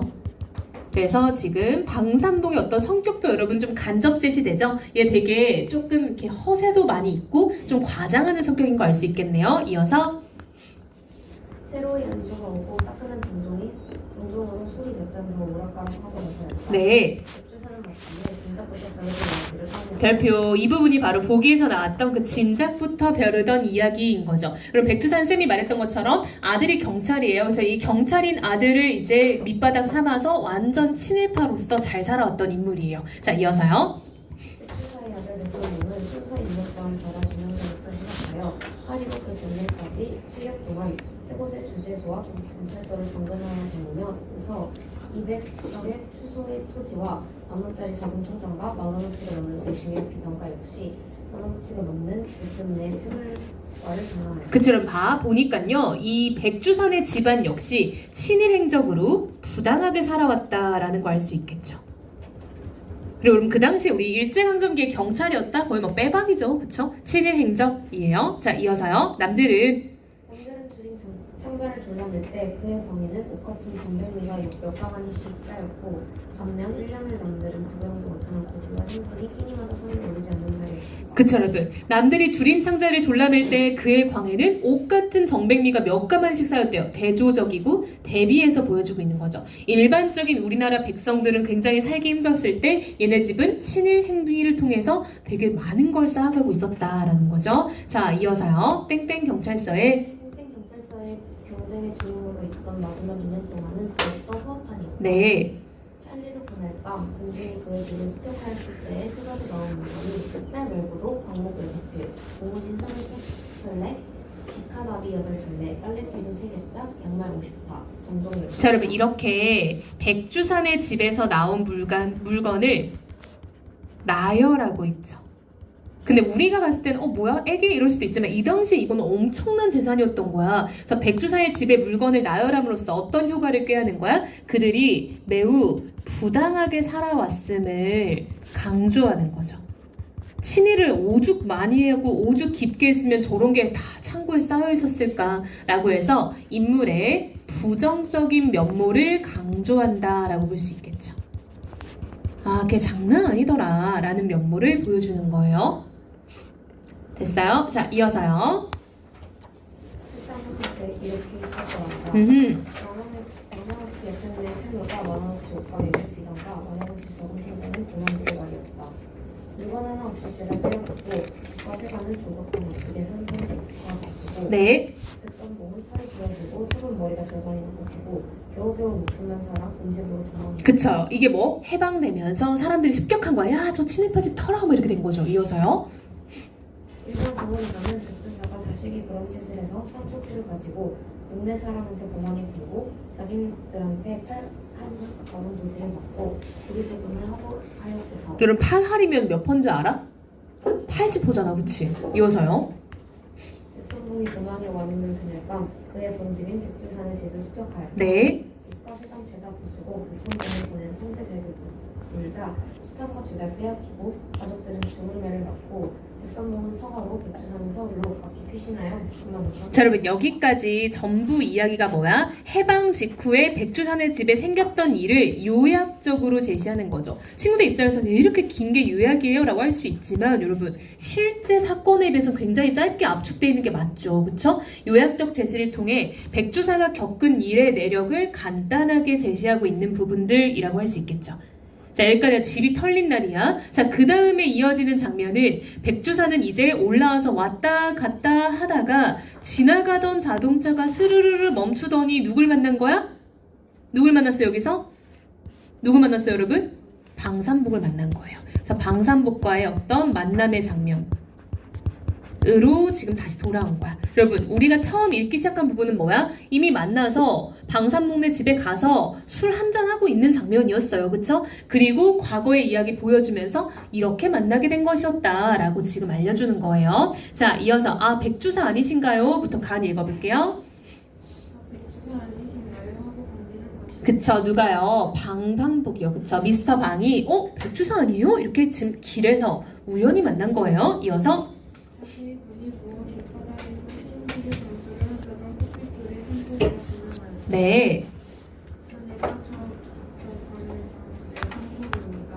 근데 자네가 살 때가 됐다. 그쵸, 이런 말 있죠. 제가 뭐 이제 인생 필 때가 됐습니다. 뭐 이런 느낌인 거죠. 이어서 그러고는 내 집으로 갑시다 하고 작업하는 대로 끌려 오시오. 여기까지가 여러분 우리가 처음 본 그 장면으로 이어지는 부분인 거죠. 의표하며 집하며 식모에 침모에 계집 하인까지 부리면서 사는 게 되게 부유하죠. 그쵸? 막 방방마다 지금 막 가정부들이 하나둘이 아닌 거야. 이어서 의표하며 집하며 신우의 친모가 계집 하인까지 불리면서 사는 것이며 신수가 혼이 들여가지고 날도 제도 밀접하여진 것 같은 것이며 진소의 개천에서 용이 났다고 할 것입니다. 네, 옛날에 영화가 꿈이 되고 일조에 몰락하여 가뜩이나 초상집 개처럼 초라한 자기 누구 말하는 거야?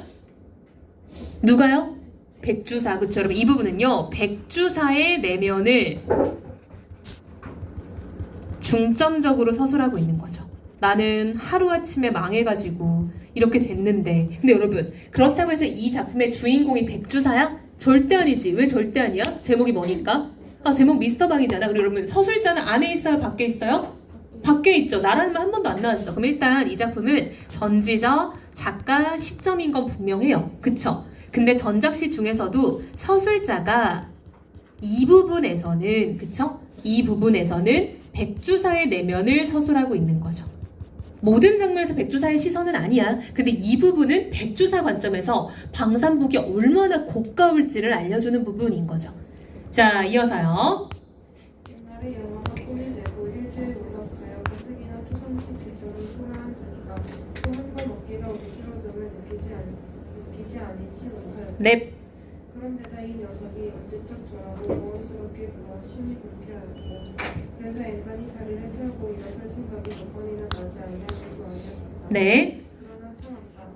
보아하니 큰 쇠돌을 부리는 것이 분명하였다. 다행하면 그 힘을 빌려 두고와 빼앗긴 재물을 도둑하실 영광이 있습니다. 그쵸 여러분, 백주사는 일어나고 싶었는데 참았어요. 왜요? 내가 잘하면 얘 도움으로 내 재산 찾을 수 있겠다라는 계산이 선 거죠. 그럼 백주사 역시 계산적인 인물이에요. 그쵸? 백주사의 어떤 계산적인 면모가 드러나죠. 이런 걸 달리 말하면 이익과 손해를 따진다, 이해타산적인 면모라고 할 수도 있겠죠. 그래서 백주사도 그렇고 방산복도 그렇고 둘 다 이해타산적인 인물인 건 분명히 맞아요. 방산복 역시 국가의 광복, 해방 이런 거 별로 반가워하지 않아. 왜? 자기한테 도움이 안 된다고 생각을 하는 거예요, 경제적으로. 그래서 비슷한 인물들이고, 사실은 이것보다 더 극적인 장면이 많지만 이 부분이 출제가 되었던 거예요. 자, 미스터 방은 되게 중요한 작품인데 장면은 좀 아쉽다. 자, 우리 해제 읽고 넘어갑시다. 가은이, 이 작품은 이 작품은 주인공 방산복이 헌신을 꿰매어 고치는 일을 하던 신부를 장수였다가 영어를 조금 할 줄 알아 미국 소녀관이 되면서 굿즈를 장수했다. 해방기에 희망을 시대상을 풍자하고 있는 경합해 미군 통역관이 되면서 권세를 잡는 과정을 통해 해방기에 혼란을 시대상을 풍자하고 있대요. 이어서요.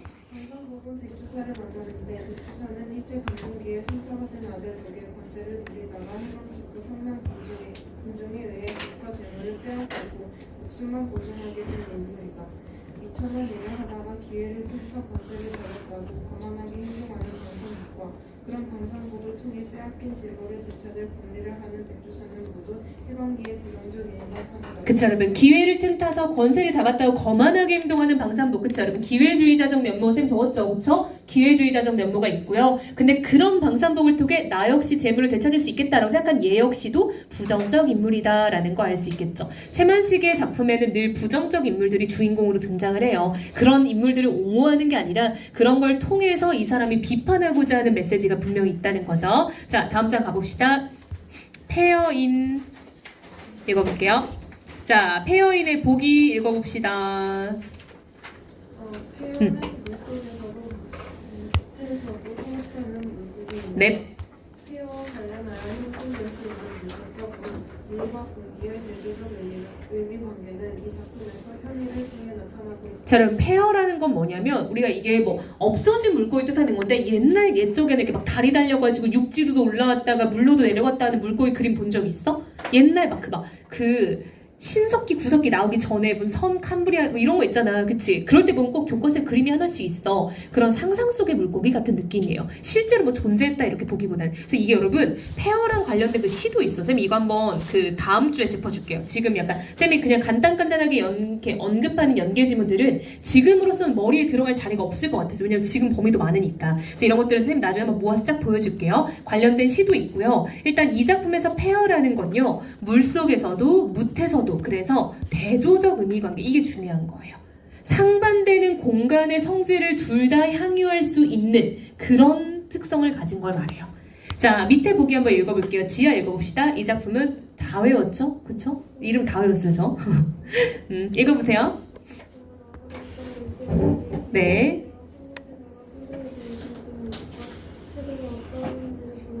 자 여러분 영화펜 암울했던 일제 말기의 기성세대와 청년세대가 서로에 대해 지녔던 의식과 태도가 어땠는지 여러분 아 이거 네 글자로 뭐야? 약간 좀 세대 차이죠 세대 차이 그쵸? 이어서요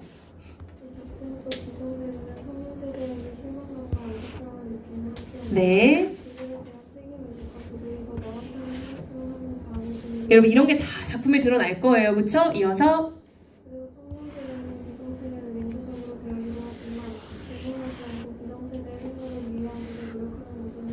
정말 깔끔한 보기예요. 왜냐하면 딱딱딱 다 연결돼. 이 부분이 어디 나왔고 이 부분이 어디 나왔는지 정말 딱 명확하게 나와요. 자 앞부분 줄거리 읽어볼게요. 지아.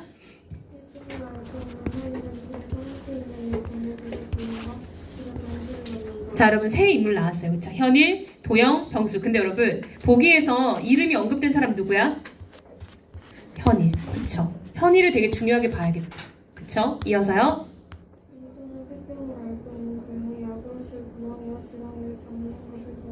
자 그럼 폐병을 앓고 있는 사람이 두 명이야. 현일도 폐병이고요. 도영도 폐병이에요. 그쵸? 그쵸? 근데 그때 이 제자 병수가 도영에게 약으로 쓸 구렁이와 지렁이를 잡아주는 장면이었어. 이어서 자 그럼 봐봐. 그럼 현일은 이제 폐병을 앓고 있는 사람이고 동료 교사가 도영이야. 그리고 제자는 병수야. 그럼 뻔하지 여러분. 현일이 기성세대죠. 그쵸? 이 사람이 나이 많은 사람이니까 이 사람이 기성세대고요. 그리고 병수가 청년세대인 거 알 수 있겠죠. 잡히죠? 그쵸? 자 이어서요. 하루업비 하면 뭘 합니까? 학생 생활도 세월 보내는 한 수단 일들을 모르니까 분명히 있는 학비나 할 수만 있으면 왜 학생 생활을 해보려는 라고 병수가 말한 거예요. 여러분 뭐라고 하냐면 아니 뭐 사회 나가면 뭐예요. 그냥 저 1년 더 꾸를래요. 뭐 이런 상황인 거예요. 이어서 학생 생활에만 애착이 있어 그런 것이 아니라 실생활에 나가기가 무서운 거죠. 자, 여러분 자기의 속내를 나름 밝히네요. 제가 학생으로서 살고 싶은 게 아니라 사회 나가는 게 무서워서 그래요. 라고 청년 세대로서의 어떤 자신의 감정을 지금 얘기하고 있는 거죠. 자 이어서요. 그것이 요새 젊은이들의 생각인가? 혹시 자네만의 여러분 봐봐. 이게 너의 생각이야 젊은이들의 생각이야 여기서 약간 좀 확장이 되죠. 어떤 세대로 지금 확장이 되잖아. 그치? 단순히 병수만의 이야기가 아니라 너네 또래는 다 그래? 라고 세대로 지금 확장이 됐어요. 이어서요. 자 이제 표시 안 할게요. 누구랑 대화하는지 알겠죠? 이어서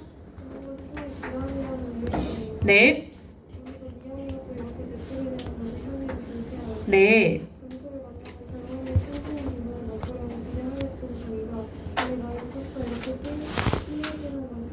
자, 그럼 봐봐. 여기 형광펜 쳐볼게요. 어떤 심리인지 우리 한번 좀 이해를 해봅시다. 자, 이 사람은 지금 우울함을 느껴요. 왜 우울함을 느끼나 봤더니 자기는 젊은 병수를 만나서 하고 싶었던 거는 쌩쌩한 기운을 받는 거였어. 막 그 청년의 약간 생기를 받고 싶었는데 그냥 결국 잔소리밖에 안 됐잖아. 야, 너 졸업 안 해? 취업 안 해? 뭐 이런 얘기하니까 얘가 저 좀 사회 나가기 힘든데요? 뭐 이런 얘기하니까 대화 자체가 우울하잖아요. 그래서 불쾌했다라고 하는 거예요. 그러니까 이거는 여러분 병수에 대한 불쾌함이 아니야. 그치? 이런 거 체크해 놓으세요. 이거는 병수에 대한 어떤 불쾌함 이게 아니라 본인이 기대한 바가 어긋난 거에 대한 어떤 불쾌함이라고 보는 게 맞는 거죠. 병수가 취업을 안 해서 못마땅해 그런 게 아니에요, 여러분. 전혀 아니에요. 그쵸? 이런 것도 오해하면 안 돼. 이런 거 많이 틀려, 보통 친구들은. 자, 이어서요.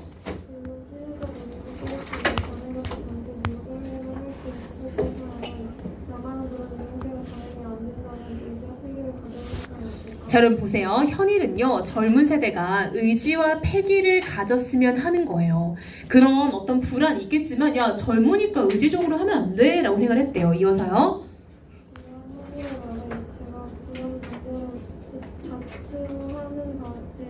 그러니까 네가 말하는 대로 내가 뭐 불안병자는 아니야. 라는 거야. 이어서.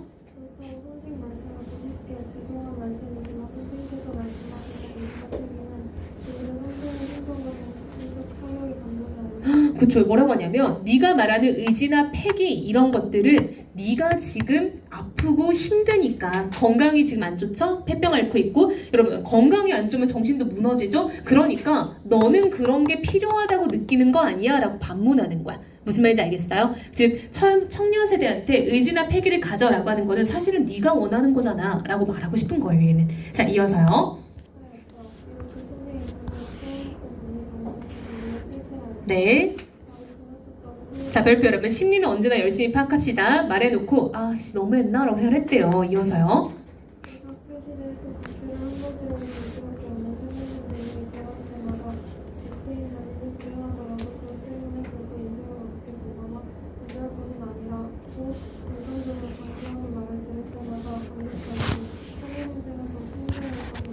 자, 여러분 밑줄 개체인 자신이 불행하더라고 그 때문에 결코 인생을 어둡게 보거나 저주할 것은 아니다 라고 현일이 늘 말했다는 거야. 옛날에 선생님 시절에 얘가 맨날 야, 내 인생이 좀 불안해도 이게 좀 불행해도 이게 결국 시대가 너무 잘못된 것도 아니고 우리가 그걸 다 탓하고 살 필요는 없다 라고 열심히 말해왔던 거야. 그럼 그때마다 병수는 감격했고 숭배하기까지 했다는 거예요. 즉 옛날에는 병수도 현일의 말이 멋있다, 저런 자세 아주 좋다 라고 느꼈던 거죠. 그래서 지금 병수는 과거를 떠올리면서 좀 쓸쓸함을 느끼는 거예요. 과거를 떠올리며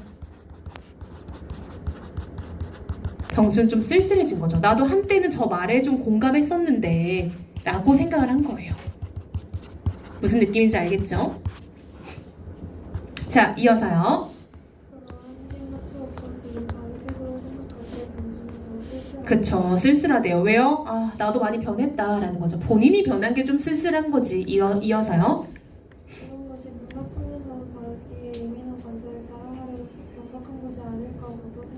네. 그쵸, 여러분. 현일은 현일대로 그건 선생님이 아파서 그러는 거 아니에요? 라는 말을 들은 거잖아. 그쵸? 얘는 얘대로 또 마음이 안 좋았대. 이어서 위험을 느낄 때마다 지금까지의 노력, 정진, 진전, 노력으로 쌓아온 살아온 자기의 하시는 말이 약한 사회인으로 무엇을 해보겠다는 건데 자신도 살아주고 모든 것이 귀찮아지고 세상을 얻고 있는 고소하고 싶은 것. 그쵸, 여러분. 얘도 지금 현타를 느끼고 있는 거죠. 현일도. 내가 나름 그렇게 살아왔는데 지금 남은 거라고는 폐병 남았고 정신적으로 무너졌고 그럼 내가 뭐하러 이렇게 살았지? 라고 생각을 했대요. 자, 이어서 네. 여러분 보세요. 이런 생각은 감정이었고 그때만은 내가 그렇게 살 수밖에 없었다라는 거야. 내가 다시 돌이켜봐도 젊은 시절엔 그렇게 분명 살았을 것 같아 라고 느꼈대요. 소크라테스가 아닌 범인, 여러분 이 범인은요 평범한 사람이란 뜻이죠. 평범한 사람으로서의 본능이었다. 난 그렇게 사는 게 맞았다라고 지금도 생각은 든다는 거야. 자, 이어서 다음 읽어볼게요. 그러한 자기의 감정과 본능을 유전적으로 극복하려는 심정으로 수신 시간을 보내는 더하겠다. 열이 있었던 것이 아니라. 자, 여러분 이것도 마찬가지 여러분. 서술자는 지금 작품 바깥에 있는 거 보이죠? 나라는 말 안 나와요. 서술자가 지금 왔다 갔다 하는 거지. 병수의 내면을 서술해주는 부분이 있고 이 부분은 현일의 내면을 서술해주는 부분이었죠. 즉 내가 그런 생각이 있었으니까 옛날 시간에 강의할 때 그런 면들을 더 토로했던 거 아닐까라는 거야. 그러니까 본인도 갈등을 겪으니까 예전에 개인이 힘들다고 해서 시대를 원망하지 말자라고 얘기 많이 했다 했잖아. 그래서 병수가 그거에 막 감동받았다 했잖아. 본인 역시 그런 생각이 드니까 자기를 누르려고 생각을 했을 거다라고 본인이 떠올리는 거야. 자, 이어서요. 이렇게 생각하는 현인은 병수의 원산치 않은 말이 불쾌하면서도 저는 억측만도 아닌 말이에요. 그쵸 여러분 봐봐. 병수의 그 말이 불쾌해. 그치 왜? 그건 네가 아파서 그런 거잖아요 라고. 그러니까 불쾌한데 한편으로는 억측만도 아닌 것 같다라고 나름 성찰하는 거야. 그래 어떻게 보면 맞는 말일 수도 있어 라고 수용하기도 하는 거죠. 자, 이어서요. 그러나 자네 말대로 내가 절망적이요. 그 분독으로 의지와 폐기를 말하는지는 모르지만. 그쵸 여러분 나름 수용해 보는 거야. 그쵸? 나름 병수의 말을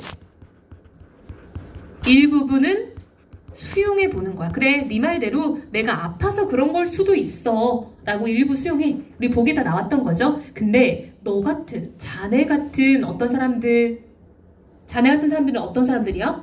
그치 청년 세대를 말하는 거예요. 너네처럼 젊은 애들은 왜? 나처럼 살 필요 없잖아 이렇게 말하는 거야. 자, 이어서 결국 민기 문제겠지. 네 이렇게 생각하는 병수는 민기 없다기보다는 민기를 일으킬 만한 사상과 신념을 붙들고 있었다는 것이 솔직한 말이 아닐까고 생각합니다. 여러분 봐봐 이 부분도 마찬가지죠. 서술자가 병수의 내면을 서술해 주는 거죠. 그래서 지금 서술자가 모든 걸 다 알고 있고 한 인물 그 대화에서 어떤 속마음을 다 말을 해주고 있어요. 자, 중략 이후 한번 읽어볼게요. 병수가 무엇이라 대답할 사이도 없이 도영의 입에서 피가 솟구쳐 나와. 그쵸 폐병이니까. 이어서 피가 좀 멎자 기신을 묻혀있는 그의 입 언저리에 피를 씻으려고 병수는 손수건을 들고 다가앉았다. 이것을 본 현이는 병수를 떠밀어내는 우디를 띤 언성으로 저리 가라니까 소리를 지르고 네. 자기 손수건을 내어 도영의 머리를 가슴에 안고 얼굴을 씻으며 이런 더러운 피에 왜 손을 적시냐. 자, 여러분 영화팬 되게 중요한 장면이 나왔어요. 왜요? 우리 이거 보기에서 나왔던 거 다시 한번 읽고 올게요. 자, 우리 보기에서 보면 여러분 그들에 대한 책임의식과 그들이 더 나은 삶을 살았으면 하는 바람을 가지고 있다라고 되어 있죠. 즉 도영이 폐병이야. 현일도 폐병이죠. 어차피 같은 폐병끼리는 뭐 옮말받자죠. 그쵸? 근데 병수는 아프지 않잖아. 그러니까 걔한테 혹시라도 병이 옮을까봐 나름대로 그들에게 어떤 조금 더 배려를 해주려는 그런 행동이 이렇게 표출이 된 거예요. 그래서 이 부분 그들에 대한 책임의식과 그들이 더 나은 삶을 살았으면 하는 바람 이런 것들 그리고 어떤 노력 이런 게 지금 거기서 드러나는 거죠. 자, 이거는 어떤 청년 세대에 대한 배려라고 할 수 있겠죠. 즉 현일의 병수에 대한 배려예요. 근데 이거는 단순히 그냥 병을 옮길까봐 하는 배려가 아니라 그 배려 이면에는 어떤 청년 세대에 대한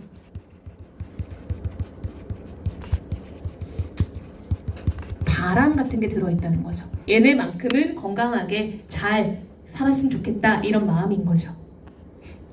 자, 이어서요. 정신 차리거든 내가 다리고 갈게 자네는 가게나. 병수는 할 수 없이 돌아서 성문으로 들어갔다. 처음같이 피가 솟구쳐 나진 않았지만 네. 지 않고 입 언저리로 가늘게 흘러내렸다. 도영의 머리를 자기 가슴에 기대어놓은 현일이는 피가 멎을까 하여 자기 수건과 도영의 수건을 모두 적시어 모았으나 끝이 없었다. 네. 할 수 없이 돌 위에 우저고리를 접어놓은 베개에 도영이를 놓이고 정신 차리기를 기다릴 밖에 없었다. 그쵸. 성벽 저편으로 해가 기울어져 진한 그림자가 덮이고 바람이 불었다라고 해서 지금 배경 묘사를 통해 분위기 한번 만들어주고요. 아무리 저녁이들 이 여름에 바람이 싫으니 나 역시 이 세상과 벌써 인연이 멀어진 사람이구나 라고 생각을 했대. 무슨 말이냐면 여름에는 시원한 게 좋아 더운 게 좋아? 시원하고 바람 불면 좋아 안 좋아? 좋아. 근데 얘는 바람이 부는데 여름에도 바람이 너무 찬 거야. 몸이 안 좋으니까. 그래서 본인이 세상과 벌써 인연이 멀어졌다라는 거는 죽을 때가 됐다라고 느끼는 거죠. 자, 절망과 패기, 비관과 낙관 그 두 가지 정반대의 생각을 번갈아가며 지금까지 살아왔거니 형광펜 별표. 제일 중요한 점은 나왔어요. 절망과 패기, 비관과 낙관 상반되는 속성이죠. 그쵸? 상반, 그쵸? 그래서 우리 제목이 뭐야? 제목이 뭐였어요? 페어인이었죠. 페어인은 뭔데? 페어 자체가 무태서도 살 수 있고 물속에도 살 수 있었잖아. 상반된 공간에 모두 존재할 수 있었던 인간. 즉 여기서 지금 상반된 의미 드러나고 있잖아. 자, 이어서 읽어볼게요. 절망과 비관으로는 절망과 비관으로 살아갈 수가 없었다. 네, 때를 깎는 듯한 절망에 부대끼다 못하여 애써 빈약하지만 자기의 철학의 지식을 끄집어내어 구원한 인생의 발전을 명상해 볼 때에는 청증한 공기를 호흡하듯이 상쾌함을 느끼는 때도 있었다. 네. 그때마다 자기도 한 짐을 맡았으면 하는 패기도 느껴보는 것이다. 그처럼 봐봐. 절망과 비관, 즉 절망에 부대끼다가 어느 때는 내가 패기를 느낄 때도 있어. 그쵸 여러분? 지금 상반되는 게 공존하는 거지. 그러나 이어서 그러나 그러한 인생을 등지고 죽어가는 자신을 생각할 때 깊은 바다 속으로 빠져들어가는 듯한 절망을 느낄 밖에 없었다. 또 절망을 느끼기도 해. 그치? 이어서 그러나 그것이 오직 자기의 세계라면 참고 사는 때까지 살아가리라 하였다. 그럼 또 살아가리라는 뭐야? 또 의지적인 거지. 이어서 그러나 또 견딜 수가 없었다. 또 견딜 수가 없어. 절망적이었겠죠?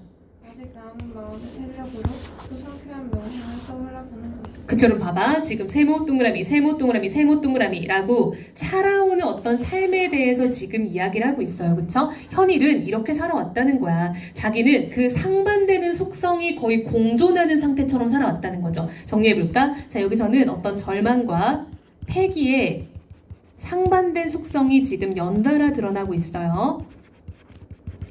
근데 이 상반된 속성 속에서 거의 공존하는 상태로 인생을 살아왔다라는 거죠. 현인이가. 근데 이게 공존하는 상태에서 살아올 수 있었던 게 마치 페어의 속성과 같구나라는 거예요. 그래서 페어인은 누구인 거야? 페어인은 누구로 설정된 거야? 이 작품에서 현일로 설정이 돼 있는 거예요. 그쵸? 뭔 말인지 알겠죠? 상반되는 어떤 그 공간에 존재할 수 있었던 페어처럼 얘 역시 사는 내내 상반되는 속성을 가지고 살 수밖에 없었다. 그쵸? 그래서 지금 세모 동그라미 나오고 있어요. 자, 그러나 지금 내게는 무엇이 남았으랴? 음흠. 상인데 남았으랴? 죽어가는 페어에게 물소 공기도 무슨 소용이다. 이제는 정말 비관에 빠지고 있네요. 이어서요.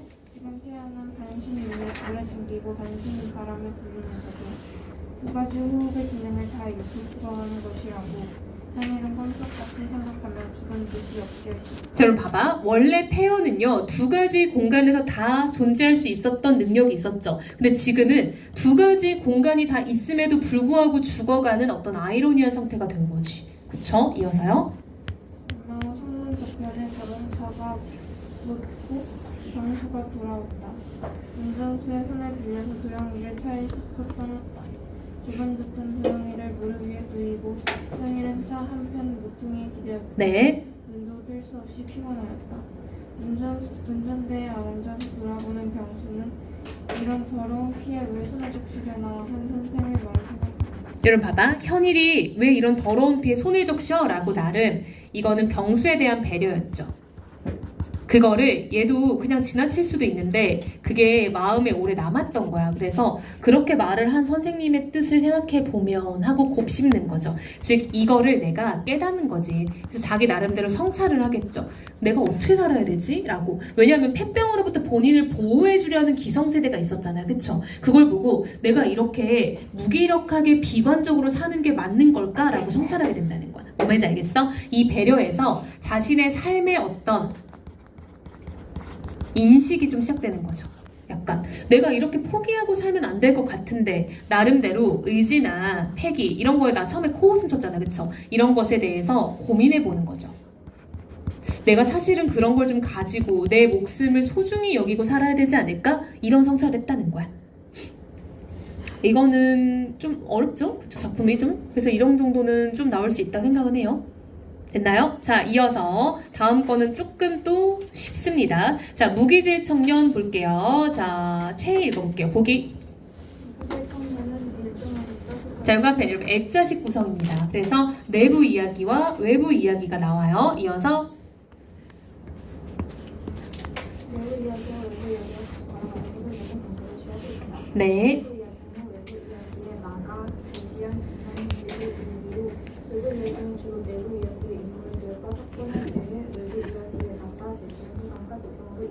그쵸? 보세요. 지금 내부 이야기는요, 이만집의 일기예요. 그쵸? 일기 내용이 나오고요. 외부 이야기는 그 일기를 읽은 거에 대한 어떤 소감과 비평이 나와 있어요.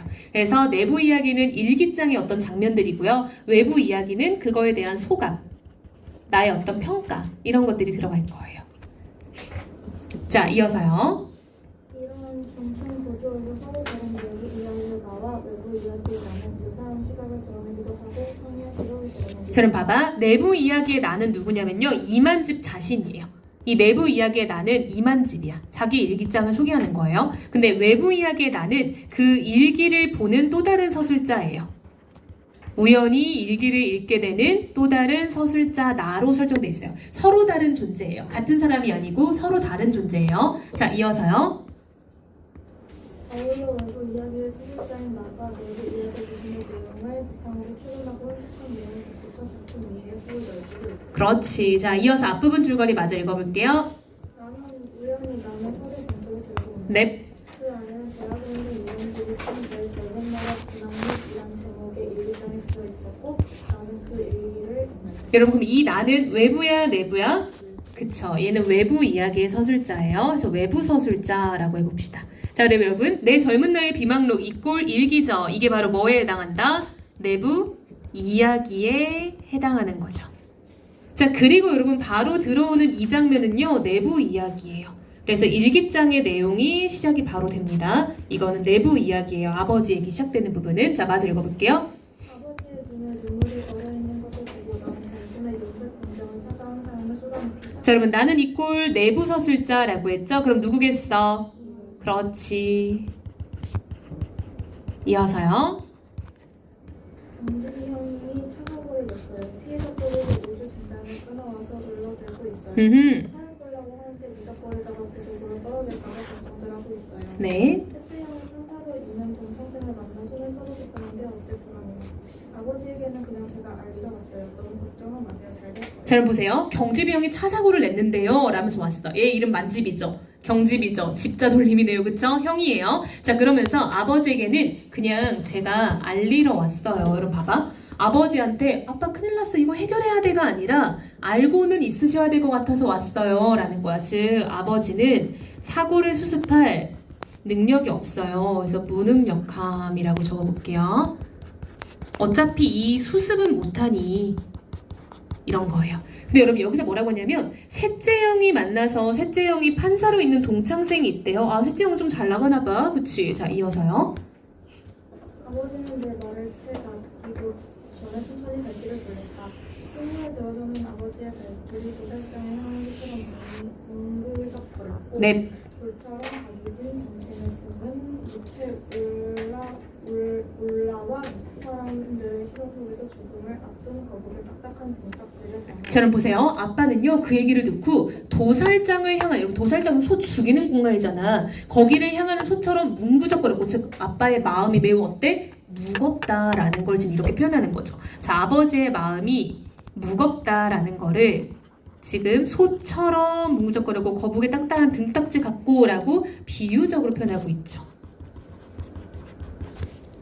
그럼 봐봐. 죽음을 앞둔 거북의 딱딱한 등딱지를 닮아 있었대, 아빠가. 근데 여러분 거북이가 어떤 상태야? 죽음을 앞둔 상태. 즉 아버지가 아무것도 못하고 별걸 해결해 줄 수 없는 그런 무능력함을 다시 한번 강조하는 거죠.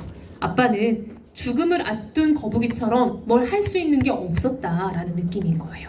자, 이어서요.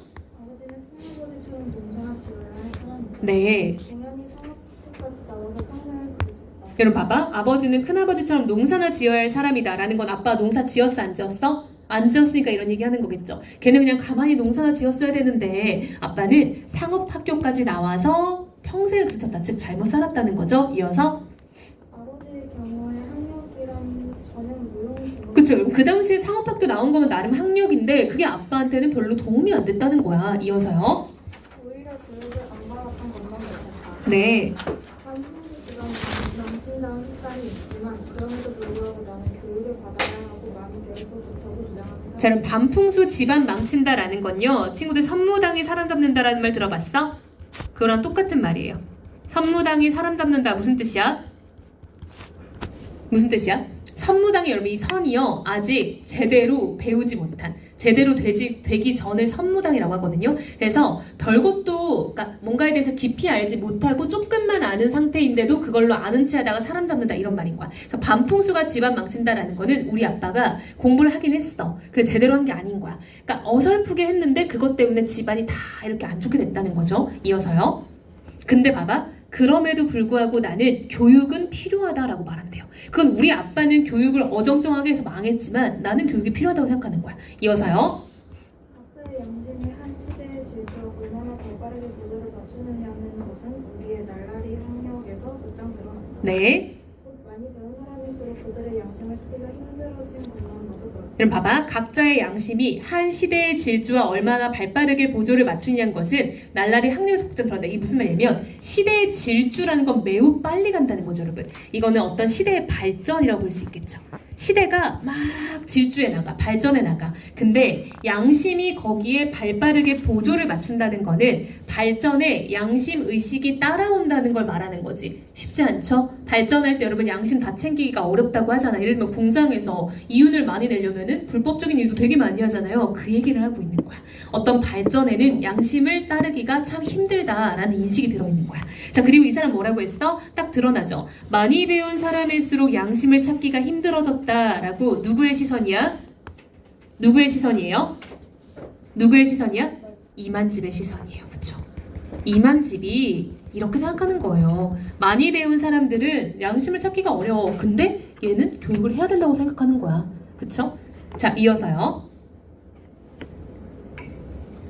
살이 너무 쪄서 연봉이 보이지 않는 것을 봐도 살이란 결국 적당주의에 살을 쓰기 정도 그것도 중증인이 사회와 매동하는 능력 그 자체의 기준. 네.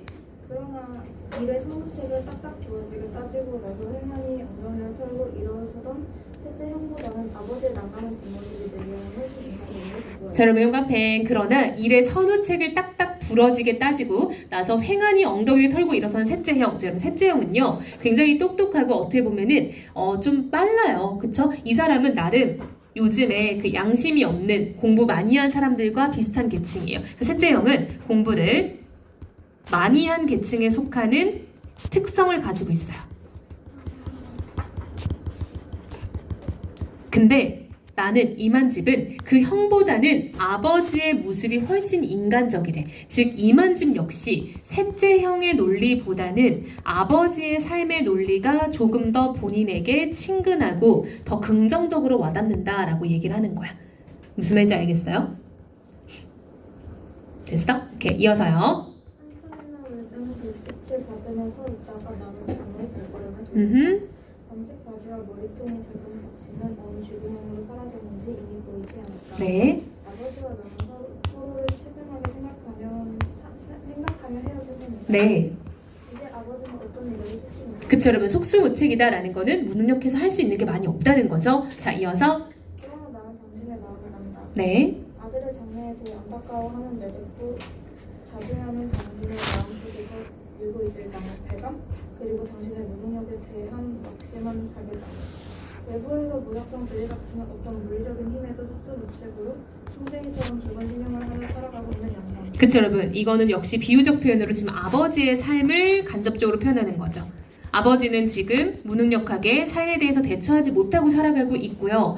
어떤 신고나 불행도 심지어 굶주림까지도 말없이 수용해버리는 늙은이를 나는 오늘 세상 목격 확인한 셈이다. 근데 아버지도 무능하지만 나는 얼마나 더 무력한가라고 여기서 이만집은 자신에 대해서 성찰을 했어요. 그쵸?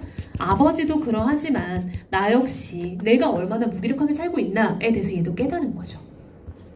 아버지에 대한 사무치는 애증으로 나는 오늘 참담해지지 않을 수 없었다. 뜻밖에도 부정과 그것에는 저기에 백지장 한 장 차이라는 거 아니 손바닥과 손등 관계라는 것을 확인을 하려했는데 그게 내게는 적잖아요. 여러분 수학은 좋은 거 안 좋은 거야? 좋은 거죠. 내가 그런 감정을 느낀 건 나에게 도움이 됐다라고 얘기를 하는 거예요. 자, 이어서 민설 고를게요. 이만집의 어머니는 아닌가? 맞죠? 이만집의 어머니는 그럼 봐봐. 우리 앞에서는 이만집이 나 하면서 아빠 얘기를 계속 했는데 갑자기 여기서 이만집이라고 나오네? 아, 뭘로 돌아온 거야? 외부 이야기로 지금 돌아온 거예요. 여기 이제 외부의 서술자가 추측하고 일기에 대해서 평가, 소감을 밝히는 부분으로 넘어온 거예요. 그쵸? 소감을 밝히고 비평한다. 우리 아까 다 보기에 있었던 말이에요. 자, 이어서요. 그의 비난으로 원의 구속에도 어머니에 대한 언급이 없다. 네. 어머니를 모르는 사람은 대체로 푸석한 껍질같이 정성을 삭막한 법인데 이만희는 그가 다혈질을 할까 아직도 눈물이 메마르지 않은 자, 여러분 이 사람 무슨 말 하고 있냐면 엄마가 안 계신 집은 대부분 감정 자체가 없어지는 애들이 많은데 이만 집은 다혈질이고 눈물이 메마르지 않았다는 건 감정이 되게 아직 충분하다는 거잖아. 그쵸? 이어서요. 이만 집의 아버지는 상당히 흥미를 유발하는 인물이 틀린 여러분 봐봐. 나는요 이만 집의 아버지는 흥미를 유발한다 라고 얘기를 했어요. 이때 여러분 흥미라는 게 뭐 긍정적 흥미도 있고 부정적 흥미도 있겠지만 보통 긍정적 흥미의 의미가 좀 더 크잖아요. 그쵸? 그래서 지금 외부 이야기의 서술자인 나 역시도 누구에게 조금 마음이 가까운 거야? 아버지에게. 그쵸? 이어서요.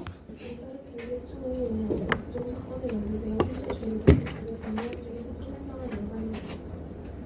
그는 피해 의식에 시달리며 흰눈은 멀쩡하고 내가 보기에는 그만 집에 맡은 그 부서를 뒤져본다고 하기 너무나는 이유가 분명하게 보입니다. 자, 여러분 봐봐. 내가 보기에는 이만 집의 맏형과 또 아버지는 비슷한 사람처럼 보인대요. 이어서요. 그들은 분명히 한 시대에 서른 살을 된 어린이를 경험을 했는데 이상하게도 그들에게서는 가해자인 시대의 냄새를 맡을 수 없다. 여러분 봐봐. 지금 무슨 얘기를 하고 있냐면 그 사람들은 한 사회 환경에 어정쩡한 부산물이라는 건 여러분 뭔가를 만들면서 딸려 나오는 걸 부산물이라고 하잖아요. 여러분, 부작용도 그게 나쁜 게 아니라 거기서 나오는 작용, 딸려 나오는 작용이라는 게 부작용이에요. 그럼 부산물이라는 건 이 사람들이 약간 메인은 아니야. 그치? 주인공이 아니죠? 주인공이 아닌데 그 사람들에게는 가해자인 시대의 냄새를 맡을 수 없대요. 여러분 시대를 뭐라 표현했어? 가해자라고 표현했죠. 그럼 지금 외부 이야기의 서술자는 시대를 매우 어떻게 보고 있는 거야? 부정적으로. 시대에 대한 어떤 부정적 인식을 가지고 있고 비판적 인식을 가지고 있죠. 아, 이 외부 이야기 서술자는 당시 시대가 부정적이었구나 라고 생각한대요. 자, 이어서 한 시대에 한 시대에 너무 밀착되었다가 또는 극과 수준이 혼자 같이 있다가 어느 날 배신을 당하면서 극과 매정하게 들려지고도 이렇게는 살아내지는 하는 모양. 네, 그들은 애써 이 시대와 무관하다는 표정을 짓는다. 아무튼 무능한 짝 같으나 버릇이고 살 피해자들이고 여러 가지의 소리 때문에 해를 끼칠 사람들은 아니다. 네, 어쩌면 생명부터 착한 심성으로 고생을 낯설고 살 연반에게 존재된 것 같다. 그러나 주위의 사회적 환경이 불세파가 그들을 인간으로서가 아니라 부장으로서의 강력한 현재로 만들어버렸다. 네.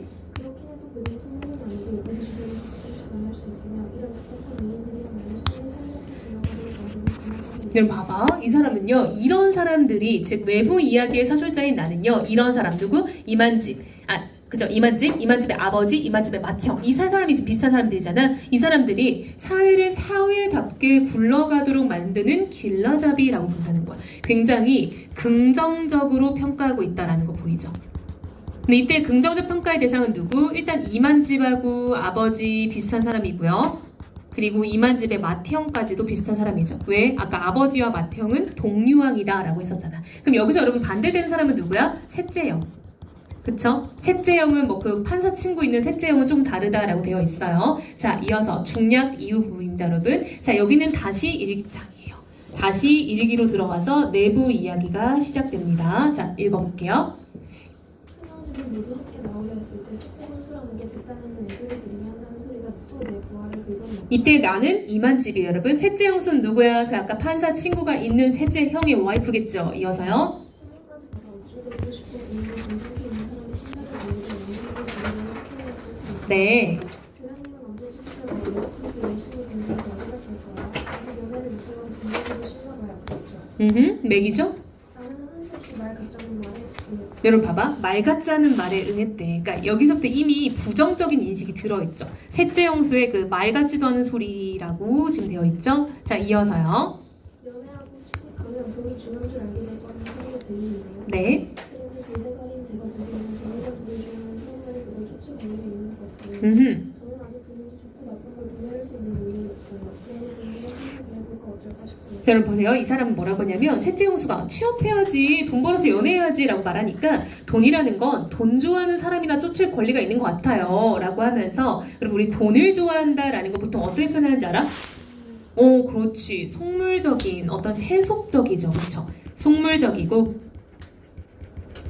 세속적인 욕망이라고 하죠, 우리가.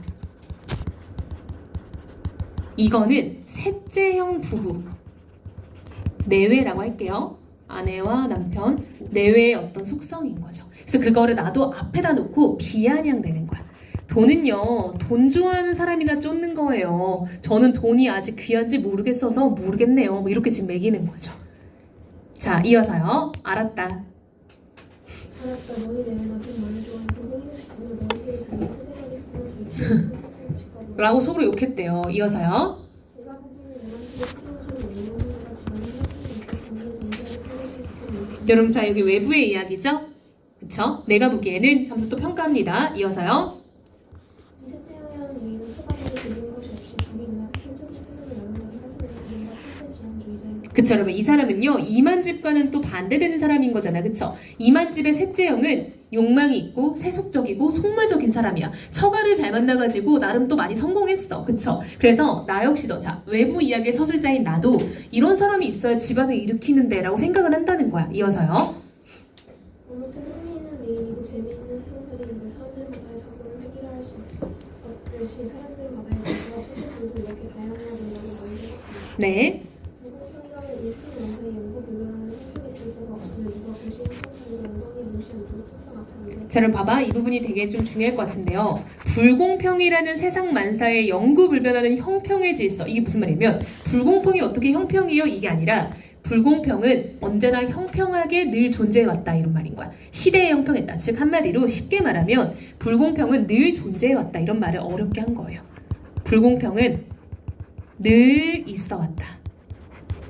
그러니까 고시에 합격하려고 엉덩이가 짓무르도록 공부를 해. 왜? 불공평한 사회에서 내가 그 불공평한 그 지위에 올려가고 싶은 거잖아. 그쵸? 그래서 불공평은 늘 존재하니까 이 셋째형처럼 출세하려고, 성공하려고, 자기가 지위를 얻어서 그 차별을 자기가 누리려고 하는 거죠. 그 얘기를 하고 있는 거야. 됐어? 오케이. 자, 우리 해제 한번 읽고 넘어가 봅시다. 자, 해제 읽어볼게요. 유주요. 이 작품은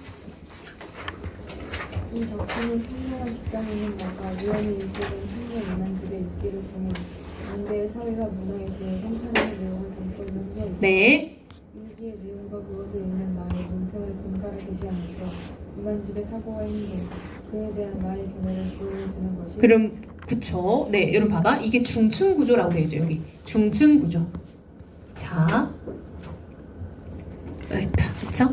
이게 지금 왔다 갔다 하면서 여러 층을 이루고 있잖아. 이어서요. 서사의 큰 틀을 이루고 있다. 작가는 이만집과 나의 목소리를 빌려 소박한 세계를 비판하고 물질적으로 무능하지만 속물적인 삶을 거부하는 이만집 같은 청년이야말로 결과 나인 것 같으나 생명에 꼭 필요한 무기적인 존재라고 높이 평가합니다. 그처럼 여기 봐봐. 소박한 세태를 비판한다. 아까 어떻게 나왔어? 가해자인 시대의 냄새 이렇게 표현됐잖아. 그치? 근데 이러한 삶을 거부하는 이런 이만집이 별거 아닌 존재 같은데 이게 꼭 없어서는 안 될 무기질 같다는 거예요. 우리 무기질 같은 거 사실 없다고 바로 죽는 건 아니잖아. 근데 몸에 이상 많이 생기잖아요. 그래서 얘가 무기질 청년이라고 비유된다라는 거죠. 자, 마지막 작품. 아주 잘생긴 우산 하나 봅시다. 이 작품도 평가 나왔을 때 친구들이 많이 어려워했던 작품이에요. 자, 보기 한번 읽어볼게요. 유주, 소심이는 여러분 정신 차려봐. 마지막 작품이야. 정신 차려봐. 소심이는 자신의 기득권을 지키기 위해 권력관계에 민감하게 반응합니다. 자, 여러분 소심이는 자신의 기득권을 지키기 위해 권력관계에 민감하게 반응한다 라고 되어 있죠. 자, 여러분 이 소심이라는 키워드는 산업화 시대에 등장했던 키워드예요. 산업화, 민주화는 근데 같이 가죠. 산업화, 민주화 시대. 이 소시민이라는 키워드는 뭐 유능길, 양기자, 그리고 조세희 이런 이제 그 연작수에서 많이 등장하는 키워드인데 이 소시민의 특징이 딱 그런 거예요. 그러니까 요즘으로 따지면 이게 사실 중산층이라는 말과 비슷한 말인데 요즘에 중산층의 개념이 너무 많이 변질됐지. 요즘 중산층은 일단 집도 있어야 되고 차도 있어야 돼. 그럼 일단 기본 한 5억 이상 가진 사람이 중산층인데 말이 안 되죠, 그렇죠? 그래서 여기서 말하는 소시민은 약간 그것보다는 먹고 살만은 하지만 내가 정말 풍족하지 않은 계층이라고 보면 돼요. 그러다 보니까 봐봐, 자신의 기득권, 여러분 이 기득권이라는 것도 친구들이 오해를 많이 하는데 기득권은 이미 가진 권리인 거예요. 그러니까 친구들이 기득권 하면 되게 높은 권력이라 생각하는데 그게 아니라 내가 이미 획득한 권리가 기득권인 거야. 그럼 기득권을 많이 보유한 계층은 높은 계층인 거고 기득권을 조금 보유한 계층은 뭐 낮은 계층인 거죠. 그쵸? 자, 권력 관계에 민감하게 반응하다. 즉 예민하죠. 여러분 봐봐. 진짜 잘 나가는 사람은 굳이 자기를 드러낼 필요가 없지. 근데 그렇지 않은 사람들이 자기를 드러내는 거잖아. 막 예민하게 반응하고. 자, 이어서요. 권력 관계가 형성되기 위해서는 타인의 승인이 요구되며 이로 인해 힘의 우열 관계가 발생한다. 네. 이 작품은 서구적 권력 표지를 통해 타인의 승인을 얻음으로써 자신감을 갖게 됩니다. 자, 여러분 이거 우리 다 읽어서 알죠? 허구적 권력 표지 이꼴 뭐야? 우선이죠. 그쵸? 어이없죠? 타인의 승인을 얻다는 건 뭐야? 그럼으로써 그걸 막 보여줬을 때 어떤 사람들이 막 나한테 안주를 공짜로 주기도 하고 놀라기도 하고 그러면서 점점 자신감을 갖게 돼서 어떻게 돼? 막 머리 스포츠 머리로 깎고 맨날 첫날 집에 안 가고 산책하고 다니죠? 자, 이어서요. 승인을 거부하는 타인 앞에서 자, 뒤에 나오는 그 청년이었나? 아무튼 그 경찰로 표현되는 그 사람 있잖아요. 그쵸? 차에 타 이런 사람. 이어서 소신인적 면모를 드러내는 상황을 그려낸다. 그쵸? 소시민적 면모라는 거는 하고 아무 말도 못하고 돌아가는 그런 모습. 이어서 이를 통해 상황 논리를 따르는 소시민의 탄핵적 태도를 비판하고 있다. 그럼 타산은요 계산기를 두드린다라는 거예요. 그래서 그때그때 이익에 맞게 행동한다를 타산적 면모라고 합니다. 자, 마저 읽어볼게요. 김달채 씨는 김달채 씨는 퇴근하기 무섭게 꼬르르 집으로 달려가던 모든 습관을 버리고 밤늦도록 할 일 없이 길거리를 배회하면서 시간을 보내는 새로운 습관을 보게 붙였다. 여러분 자, 이 사람이 딱 봐도 주인공 같은데 지금 바로 3인칭으로 제시가 되고 있죠. 서술자 어디 있어요? 작품 밖에 있겠죠. 자, 그럼 봐봐. 그리고 김달채 씨가 원래 어떻게 살고 있었고 지금은 새로운 습관이 생겼는지를 다 알고 있네. 시점은 전지적 작가 시점인 거죠. 또 우리가 첫 번째 줄에서 알 수 있는 건 김달채 씨는 원래 집돌이였어. 근데 이제는 퇴근하고 집으로 바로 안 가고 뽀르르 막 어딜 돌아다닌대. 이어서 지하철이나 버스 혹은 공중전소나 포장마차에서 백화점에서 사지도 않을 물건을 흥정하거나 정류장에서 토큰 아니면 올림픽 복권을 사면서 그리고 행인에게 담배표를 들거나 더욱 과감하게는 파출소에 들어가 경찰관에게 길을 묻는 신용을 하는 사이에 마주치는 각계각층의 사람들을 상대로 달치 씨는 실수를 가장하기도 하고 때로는 또렷한 목적 의지를 드러내기도 생각하며 우산의 존재를 알리기 위해 갖가지 수단과 방법을 도전한다. 그처럼 봐봐. 여기 지금 묘사된 부분들은요. 김달채 씨가 거리에서 하는 행동을 나열하고 있죠. 얘가 거리에서 뭘 하고 다니냐? 뭐 복권도 사고 어디 들어가기도 하고 경찰관한테도 가고 해서 어떤 이런 행동들을 나열함으로써 이 사람이 얼마나 그 행동에 지금 진심이고 즐기고 있는지가 드러나 있죠. 자, 그러면서 우산의 존재 이꼴 이게 뭐야? 허구의 권력의 표지였죠. 우리 보기에서는. 근데 여러분 우산이 마치 뭐처럼 생겨서 그러는 거야? 무전기 맞아요. 무전기 모양처럼 생겨서 얘가 무전기 꺼내는 것처럼 이렇게 보여주면 사람들이 헉! 하고 놀랐다는 거야. 그쵸? 이어서요. 그런 다음에 상대방의 눈에 과연 우산이 어떻게 비치는지 그리하여 상대방이 우산임자인 자기를 어떻게 대우하는지 반응을 떠보는 작업을 일삼아 계속해요. 그쵸. 무전기인 척 하면서 사람들이 놀라는지 그래서 나한테 대우를 어떻게 하는지 이런 걸 계속 봤다는 거야. 이어서 참으로 긴장과 전율이 넘치는 떠보는 나달들이요. 여러분 자 김달채 씨의 심리를 서술자가 직접 제시해줬죠. 긴장감, 전율 그쵸. 이거는 서술자가 심리를 직접 제시해준 부분이네요. 이어서요. 구청 후력계장의 지위에 오르기까지 여태껏 전혀 몰랐던 세계가 구청과 자기 구석 바깥에 따로 있음을 그는 무선을 통해서 비로소 실질적 체험을 할 수가 있습니다. 여러분 전혀 몰랐던 세계는 뭐야? 권력을 진 세계인 거죠. 권력이 있는 사람들의 세상을 내가 알게 됐다는 거야. 나만 봐도 쫄고 내가 뭐 이렇게 하면 막 뭐 주고 이런 것들. 자, 이어서요. 그는 사람들의 반응을 종합해서 몇 가지 결론을 얻어내는 데 성공했다. 네, 첫 번째는요. 진짜 무전기에 익숙한 일부 사람들을 제외한 서민들은 다 속아 넘어가고요. 자, 그 다음 두 번째는요. 상대방이 무전기를 지니고 있다고 알아차린 순간부터 사람들의 태도가 확 달라지더래요. 일껏 하던 이야기를 뚝 그치거나 얼렁뚱땅 말머리 돌리거나 혹은 지은 죄도 없는데도 겁을 막 집어먹고 깨지지한 몰골에 자기한테 갑자기 저자세로 구는 사람들도 생겼대. 밤늦도록 수고가 많다면서 술값을 받지 않으려고 했던 포장마차집 주인도 있었대요. 자, 세 번째는요. 노골적으로 손에 쥐고 보여줄 때마다 그냥 은밀하게 보여줄 때 오히려 사람들이 더 많이 놀랐다라는 거죠. 김다채 씨는 그렇잖아도 짧은 머리를 더욱 짧게 깎았대요. 옷차림도 낡은 양복에서 스포티한 잠바 스타일로 개비했는가 하면 구청 밖에서는 항상 선글라스를 끼고 다녀 버릇했다. 당채 씨는 그처럼 달라진 모습으로 짬만 생기면 할 일 없이 길거리를 나다니며 청명한 가을날에 우산을 이용해서 사람들을 떠보는 색다른 취미에 점점 깊숙이 빠져들어가기 시작했다라고 해서 여러분 김다채 씨가 점점점 더 몰입하고 있다라는 게 보이죠. 이제 옷차림도 외양도 조금 더 무전기를 이용할 법한 사람으로 바꿔나가고 있는 거야. 그쵸? 자, 중력 이유 한번 읽어볼까요? 은수 읽어봅시다.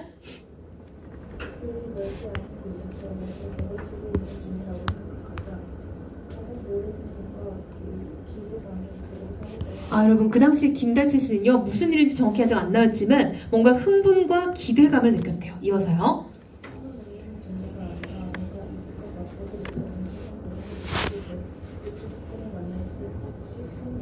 그러니까 얘가 맨날 약간 막 다니면서 뭔가 좀 의미심장한 사람인 척하고 다녔잖아. 근데 드디어 내가 그 의미심장함을 펼칠 제대로 된 사건을 만났다고 생각한 거야. 이어서요.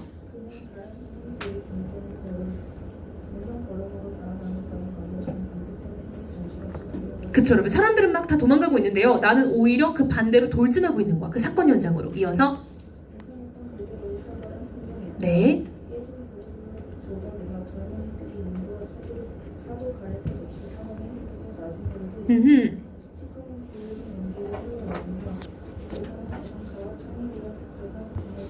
바로 이게 사건 현장에 대한 묘사인 거죠. 사람들은 막 다 도망가는데요. 김다채 씨는 일이 났다 하고 막 뛰어가는 거야. 자, 이어서요.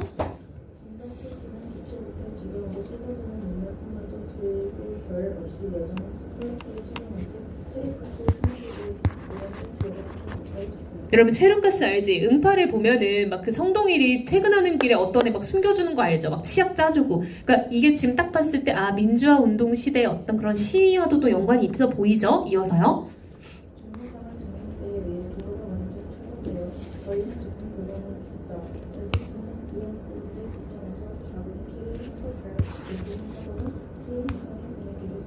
네.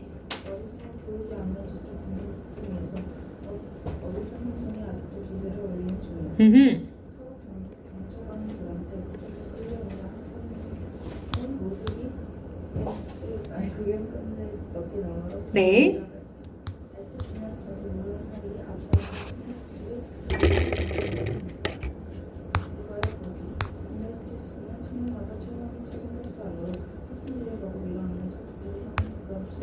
그쵸. 갑자기 소리 질렀어. 이어서.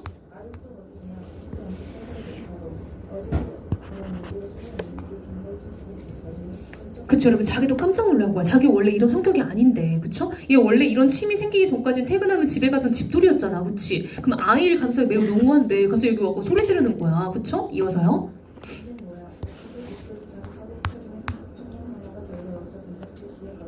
네.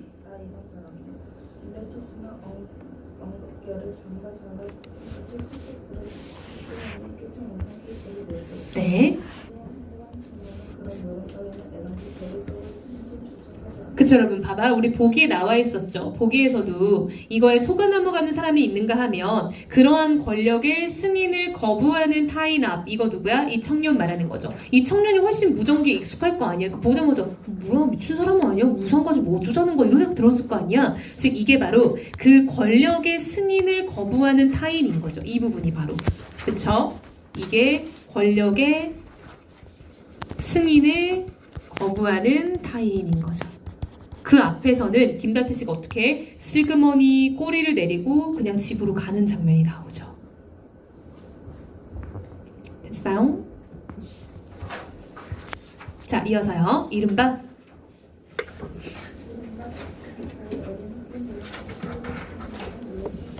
그쵸. 절대 그러고 싶진 않았대요. 이어서